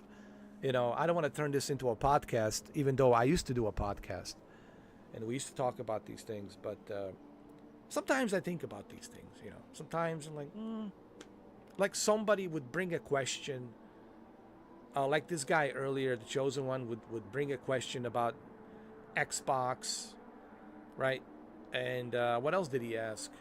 And that would start, conversation.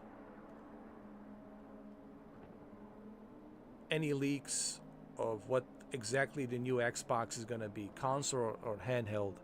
Nope, nothing yet. But according to Ryan McCaffrey, because he's a good friend with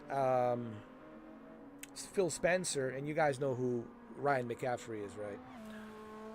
According to Ryan McCaffrey, there's a good indication from what he has gathered doing an interview with Phil Spencer that there's a good possibility that we might see some sort of combination like Nintendo Wii U, where it's a console and handheld, where you can switch between a console and a handheld, kind of like Nintendo Switch, right? But it's more like a Nintendo Wii U. I mean, honestly, to me, it would be more like a Nintendo Wii U. You got the main component where all the running parts are, GPU, CPU inside that hardware, stationary hardware, and then you got something like what you call it, PlayStation Portal that remotely gets that signal from that stationary device, and you can use it and play it on there along with the xCloud. So every indication, it's indicating, according to Ryan McCaffrey, that Phil Spencer is indicating that that's where we are actually going. So there's a pretty good chance that we might see something like that. But your guess is as good as mine.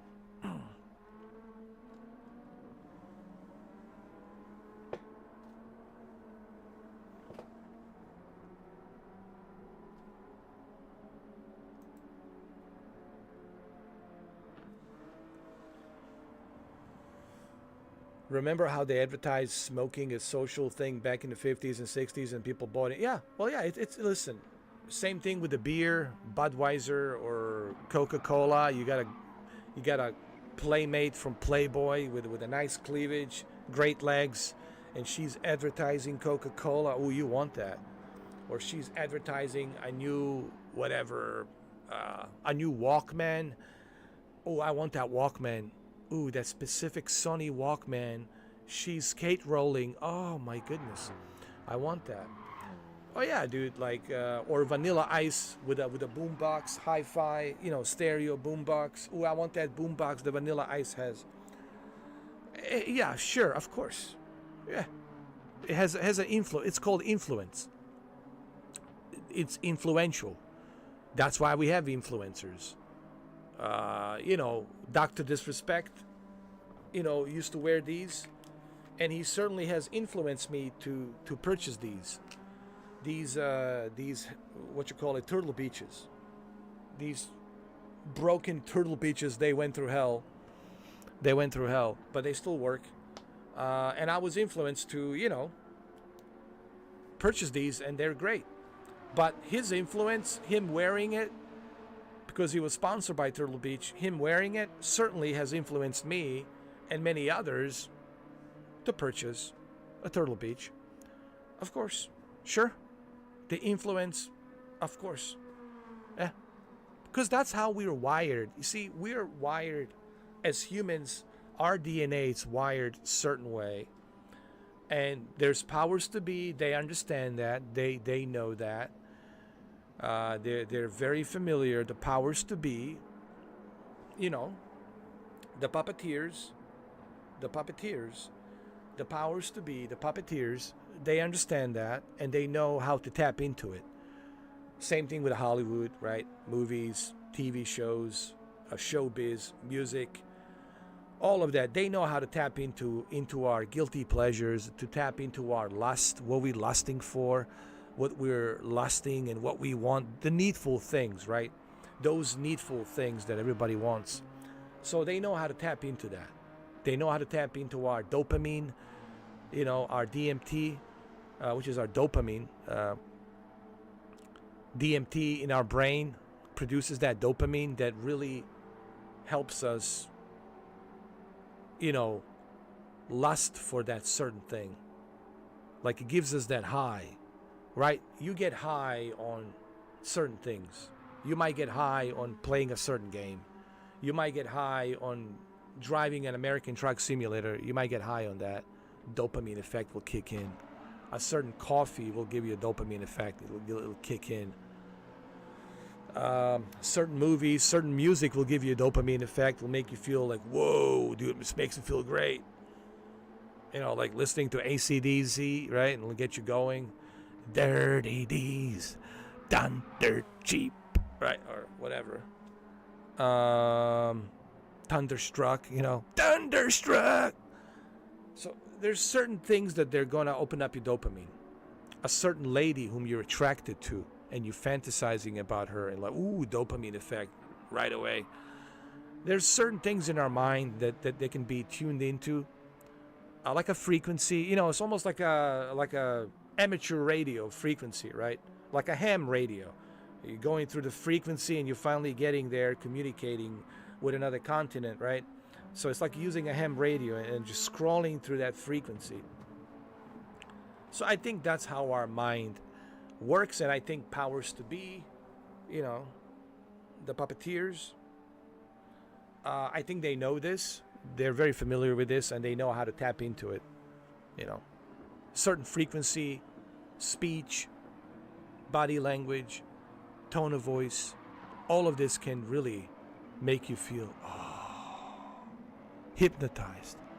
Oh, I want it. I want it. I want it. I want it now. Right? So it's all psychological mind game, dude. Everything in this life, it's psychological mind game. You just got to know how to balance it, man. Protect your mind. It's all psychological mind game, dude. And if you're not careful, man, you're gonna go crazy. You're gonna go. So you got to protect your mind, dude. Especially on this juggernaut. It's called internet, right? You know, you got to balance that as well. You know what I mean? Too much of anything is bad for you, man.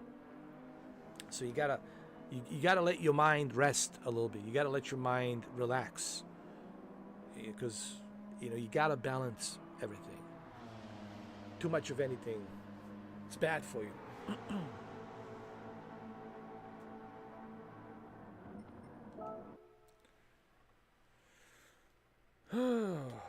Well, how much money did I make? 3,132,000. Wow. 3,132,000. That's nice. You see, now I have 194 cars and I already made enough money. And I can buy more cars if I want to.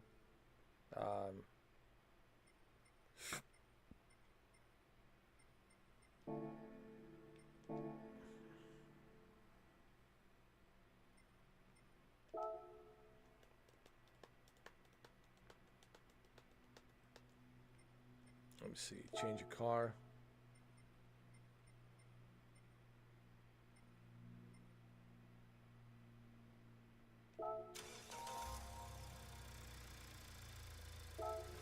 I guess we could do one more race. Hold on.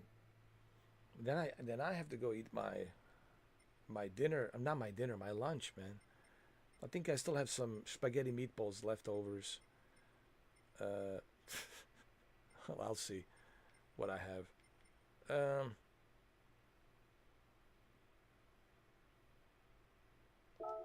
What else can I do? Let me see.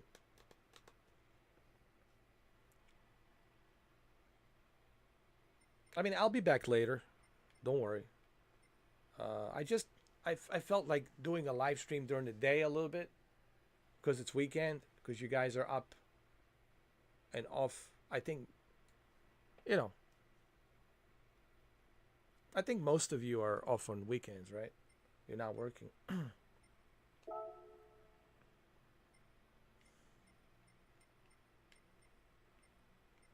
What else are we going to do? Let's do something easy. Something like easy. Yeah. Yeah.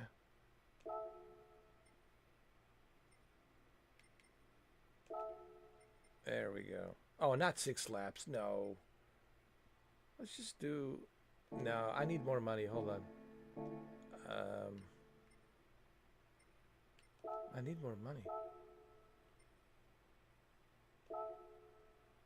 Midnight.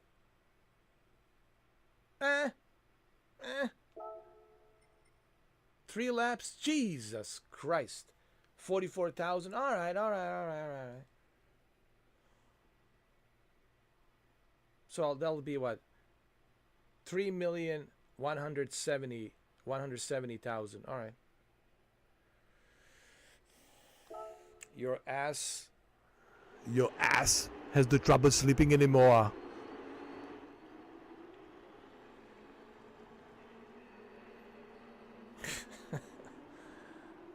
Dude, let me tell you, when I take those pills, losatron, I know how to pronounce these things, man. It's all Greek to me.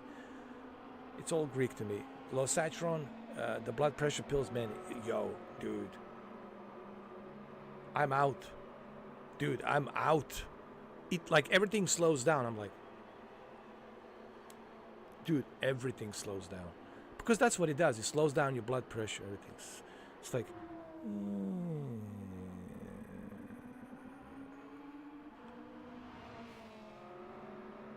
So when I take those pills, oh, dude, it knocks me out, bro. Oh, dude.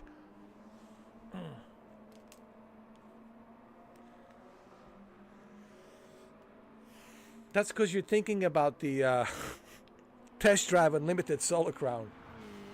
You know what? I don't know if it's a good idea, man. I don't know, dude. I don't want to say it. Listen, I gotta stop mentioning. That's it. I'm not going to mention it. I gotta stop mentioning Test Drive Unlimited, man.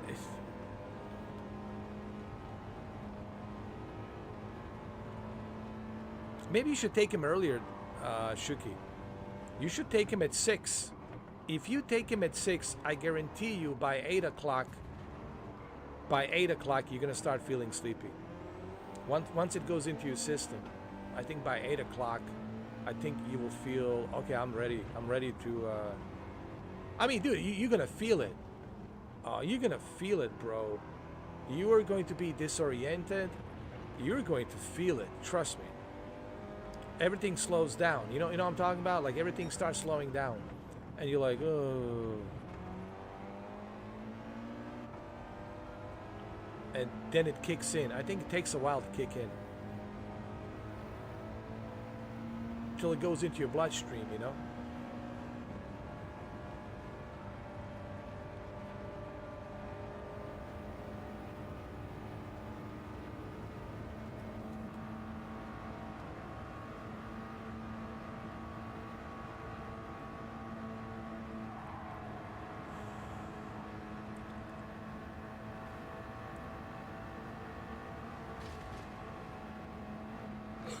Oh my God, I just fell on asleep on the wheel.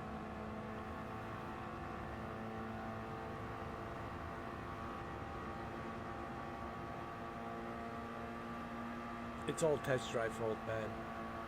I don't know if I can. I think I will have to, man. I will have to play that game. I have to revisit, man. I need to man up. I need to find some strength. I need to be courageous and brave. I need to be courageous and brave enough to go back to that game. You know? I need to bring some strength and courage. You know, pull myself together to go back to that nightmare.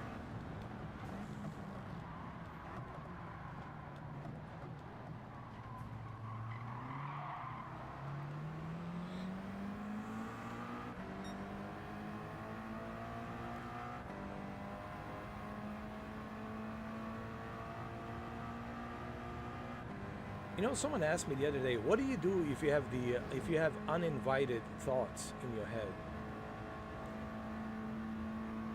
It's a good question. What do you do if you have some uninvited thoughts and you don't like these thoughts and they're like in your head and you don't know where they're coming from? All right, so I'll tell you what I was told by a psychiatrist. Just say, not right now. Not right now. You can say it out loud. Not right now. It's fine. Just say not right now. And it works, dude. It works. Like, if you get some thoughts in your head like, oh, like you suck, or you this, or you're a loser, or whatever the fuck, you know. Just say, not right now. Oh yeah, you can go like that. Just say F off, like, yeah, F off. Yeah, F off. Yeah, you can do that. Whatever works, F off, or piss off, or take a hike, you know. Or you're not welcomed here. Or I don't like you, or just not right now. I think I like the F off. F off's good. Like F off. That's good too. There you go. You see? We're helping people. See? We're helping them. They usually creep up at night. You know, that's when they start coming in. You're a loser. You get nothing.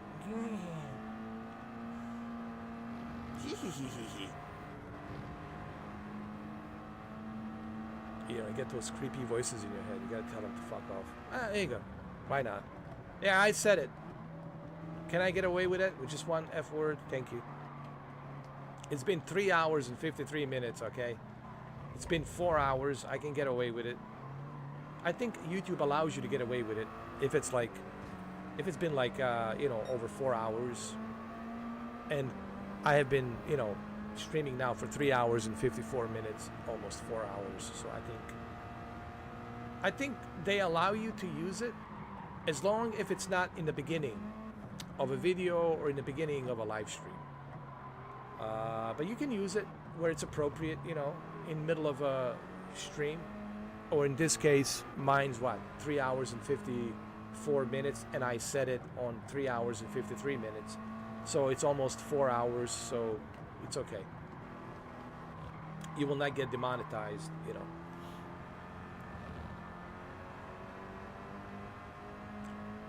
The YouTube rules, man, they're so complex to understand. I swear to God, man. What's appropriate, what's not appropriate. I mean, my God, man. It's like walking on an eggshells, man. Walking on eggshells. Like, what is appropriate, what is not suitable. This is suitable, not suitable. It is so hard to know, man. With YouTube, like, what is suitable, what is like, their rules are like so complex to understand, man.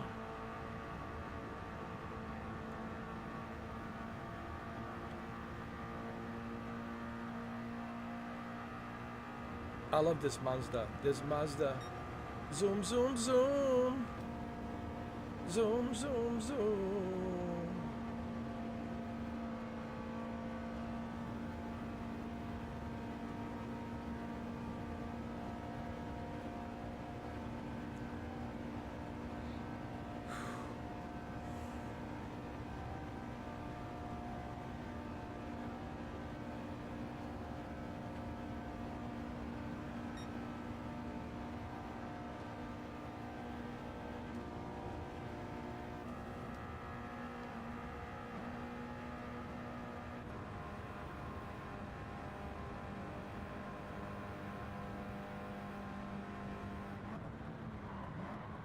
People are probably wondering, well, why is this track so long? Well, it's a 24-hour Le Mans. This is Le Mans, you know. It's pretty long. So is Nürburgring. You know, when I'm thinking of these long tracks, I'm thinking, you know, Le Mans and Nürburgring. Especially Nürburgring. Oh my God. But Le Mans is on that, you know, second longest track.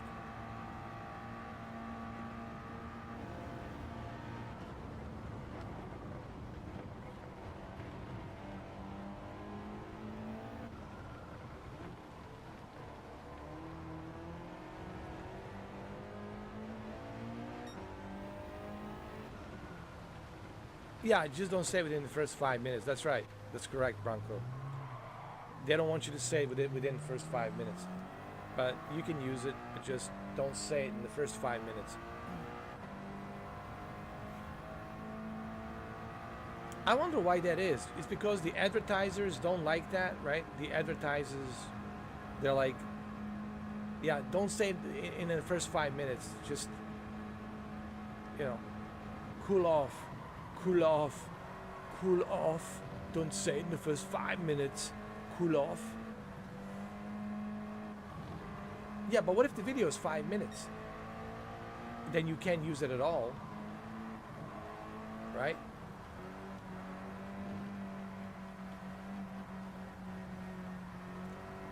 It did, yeah. You know what, Bronco. They are really hard to understand, Bronco. Uh, I've been doing YouTube for 10 years, man, and it was different 10 years ago, man. It wasn't like so strict as it is right now, man. But right now, oh my God, dude, it's like it's hard to know. It's almost impossible to know, well, what can you talk about. It's one of the reasons I quit my podcast. I could have still do podcast even without my crew. I could have get another crew like I have right now. Yes, we had a falling out, but that's besides the point. But main reason I stopped doing podcast is because, I was getting, constantly, you know, I was getting strikes, dude. I got a strike. You can talk about this, you can talk about that, and I said, man, it's not worth it, Like, forget it, man. It ain't worth it.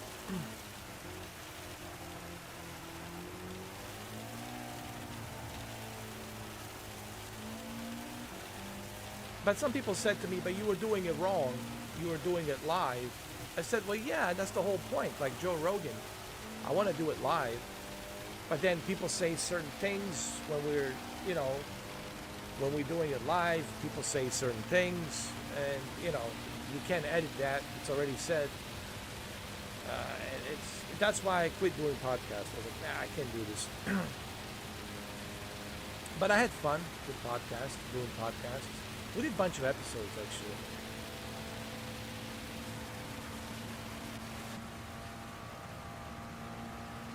But again, it's an easy way for you to get demonetized. It's an easy way for you to get a strike. It's too risky, man. Doing a podcast is just too risky, man.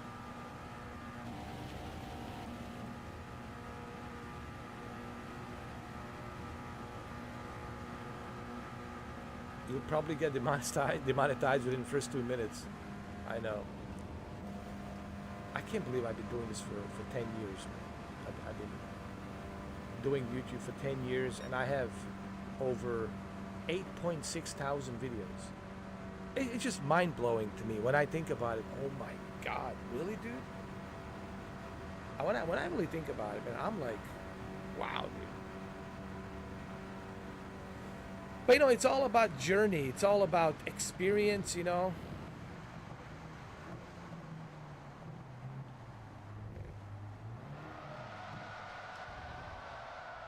What happened? Why is my car?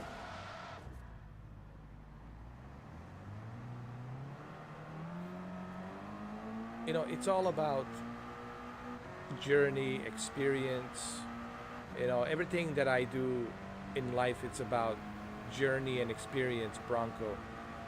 When I was in Horizon World as John Wick Returns, I don't know if you know this or don't know this, I have an avatar that looks like John Wick. I did a John Wick Returns, and I was in a Horizon for a long time, actually, and I never broke the character, but the experience that I brought on that platform was worth it.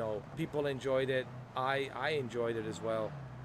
And, everything that I did it because I wanted to do it, I wasn't driven by money, None of this is driven by money, even though some people will think that's the case, but it's not. If I was driven by money, dude, I would have sponsors up to my eyeballs if that's all I cared about. This is just an experience, man. It's just I love the experience of this, And of course, along the way, throughout this experience, there's gonna be some douchebags. There's gonna be some nasty people you have to deal with. Of course, It's just the way it is, the way the humans are, you know. But at the same time, there's a lot of great, great stuff. You know, if you look at my channel, man, people only focus on negative stuff about me, but they never focus on all the positive that I did throughout my YouTube channel, man. Are you kidding me? Throughout those 8.6 thousand videos, the positivity that I brought, same thing in a Horizon World, the positivity and comedy that I brought in a Horizon World meta, and same thing here on YouTube. To me, that's what it's about. It's about the experience, man. It's about the experience, and that's what I'm all about, man. I'm about the journey and experience. You know, it's not about, you know, how big my house is, how fancy my car is, and how many acres of land do I have. It's not about that. It's not about how many gadgets do I have, how many, you know, electronic material gadgets do I have. It's not about, you know, materialism. You know, it's not about that. It's about the experience. And I see a lot of people, well, we talked about this earlier, the things you own end up owning you. A lot of people are stuck in consuming materialism, and they think that will make them fulfilled and happy. Materialism will never make you feel fulfilled and happy, because there's always something bigger and better. Oh, you bought yourself a PS5 Pro. Well, guess what? PS6 is coming, and it will be better than PS5 Pro. Oh, really? Oh, I just bought a C2. Oh, yeah? Well, there's a C3. Okay, I'm buying C3 television. Oh, you just bought a C3 LG OLED. Well, guess what? There's a LG C4 OLED. Oh, really? Oh, but also don't worry. There is a LG C5 OLED coming out this summer. Or better yet, this spring. We have LG C5. Oh, really? And you know, it's never ending. So, consuming stuff, it's not healthy, man. Like, you know, Fight Club, the whole message of Fight Club movie is, it's about how your mind plays tricks on you, right? And that's what really Fight Club is about, is the way your mind plays tricks on you. And it's about the things, right? Like we talked about, the things you own end up owning you. That famous scene in the movie where Brad Pitt tells Ed Norton, "Hey, the things you own end up owning you." And it's, to me, it's not about that. It's about journey. It's about the journey, man. It's about having a journey. Because when you have a journey, Branco, you can look back, and when you get old, like really, really old, when you get 90 years old, you can look back and say, wow, I can cherish those memories. I can cherish those memories and those great times and those people I met and all of those great times I had. And you can look back and you can say, man, I had a great ride. I had a great experience. And that's what it's about, man. It's not about, you know, holding grudges or consuming electronic stuff and materialism, and, you know, it's not about that. All that stuff doesn't mean anything. It's just things. They're just things. Quote unquote, needful things, right? Life, I mean, sure, you should have those things as a guilty pleasure to enjoy yourself. Why not? You want to play video games, watch on the big screen, sure. But people shouldn't rely on that, like thinking, ooh, that's what it's all about. It's not about that. It's not about possession of things. Or look at me with my Porsche. Or look at me. Nobody cares if you're driving a Porsche, dude. Only you care because you have it in your mind. Ooh, people will care if they see me. They should see me. They will notice me, right? I have a Porsche. Nobody cares. But in their mind, they think that people will care. So, to me, that's an empty life. What's a fulfilling life? Fulfilling life, it's a journey. when you get old, when you're 90 years old, if you get to live that long, 90 or 90, let's say you get to live to be 100 years old, you can look back and say, wow, I had a great ride, dude. That was a great journey, man. Good, bad, ugly, all of the above, happy, not happy, all of these experiences that I've been through. Every single one of those experiences brought something amazing. And I can look back at that experience and say, wow, what a journey. Wow, what a ride. And that's what it's about, man. That's it. Thank you, Branko. Appreciate it. I really appreciate it. Thank you. I'll be back later. I have to go eat my leftovers of spaghetti and meatballs. Okay. I might make some lasagna. I don't know. We'll see. Today's I feel like an Italiano, eh? Hey, man, I'm going to stop busting my balls over here. I'm going to have some lasagna today, huh? Maybe some meatballs and spaghetti later on, huh?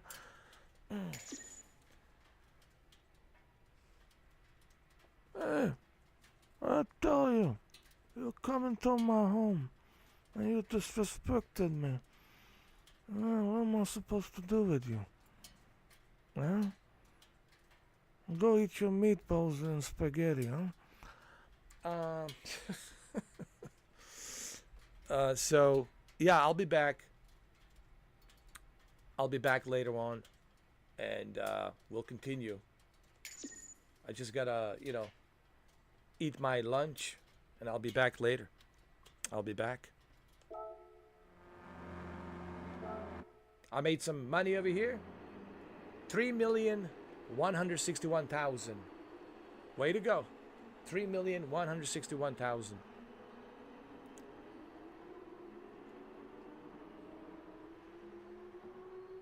And $547 in change. Thank you, Branko. Thank you. I really appreciate that. Branko. I don't know why I call you Branko. What's wrong with me? I should know better, man. Branko. Thank you, Branko. Gotta get it right. I always tell people, man, to me it's important to get people's names right, to pronounce it. Branko. So, thank you, Branko. And thank you, Jose. Shuki, Babeba, Kordeski. Thank you. Who else came in? Thank you, GT, Samuel, Devados. And thank you, the Chosen One, for stopping by. Appreciate your questions. And the Grim Reaper. The Grim Reaper show. Come on, man. I know who you are. I'm not going to say your name here publicly. But we all know who you are. Everybody knows. I know, but I'm not going to say it. You want me to say your name? I'm sorry, dude. I'm not going to say your name. Anyway. We know who you are. We're not going to say it on here. And who else came in? Well, thank you. Thank everybody. Thank you, and also our wonderful flying monkeys. Thank you, flying monkeys, our insecure flying monkeys. We appreciate it. Thank you for stopping by. Thank you.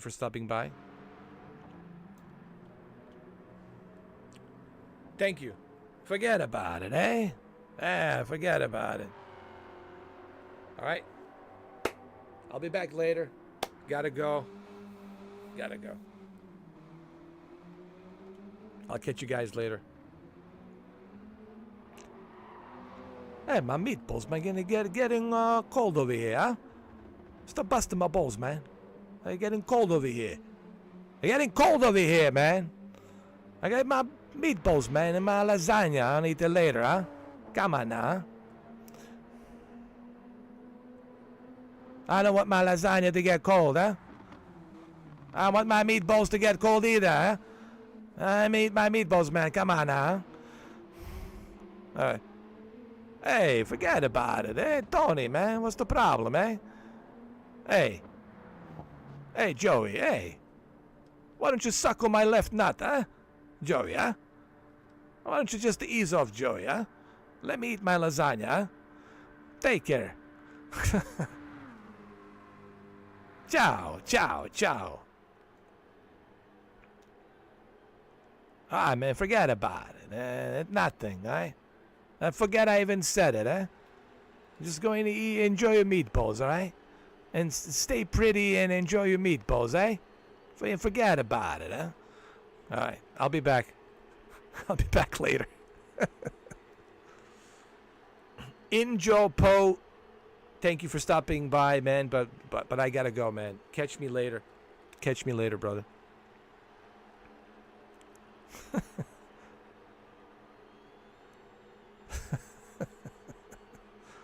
Yeah, I gotta go, huh? Yeah, man, stop sucking on my left nut, huh? Go eat your meatballs, alright? Yeah, forget it. It's nothing. It ain't nothing. It ain't nothing. Forget about it, huh? What you busting my left nut for now, huh? I said forget about it, huh? It ain't nothing. It ain't nothing. Forget about it, huh? Alright, I'll be back. I gotta eat. I'll be back. I'll be back. Yeah, he'll be back. Forget about it, eh?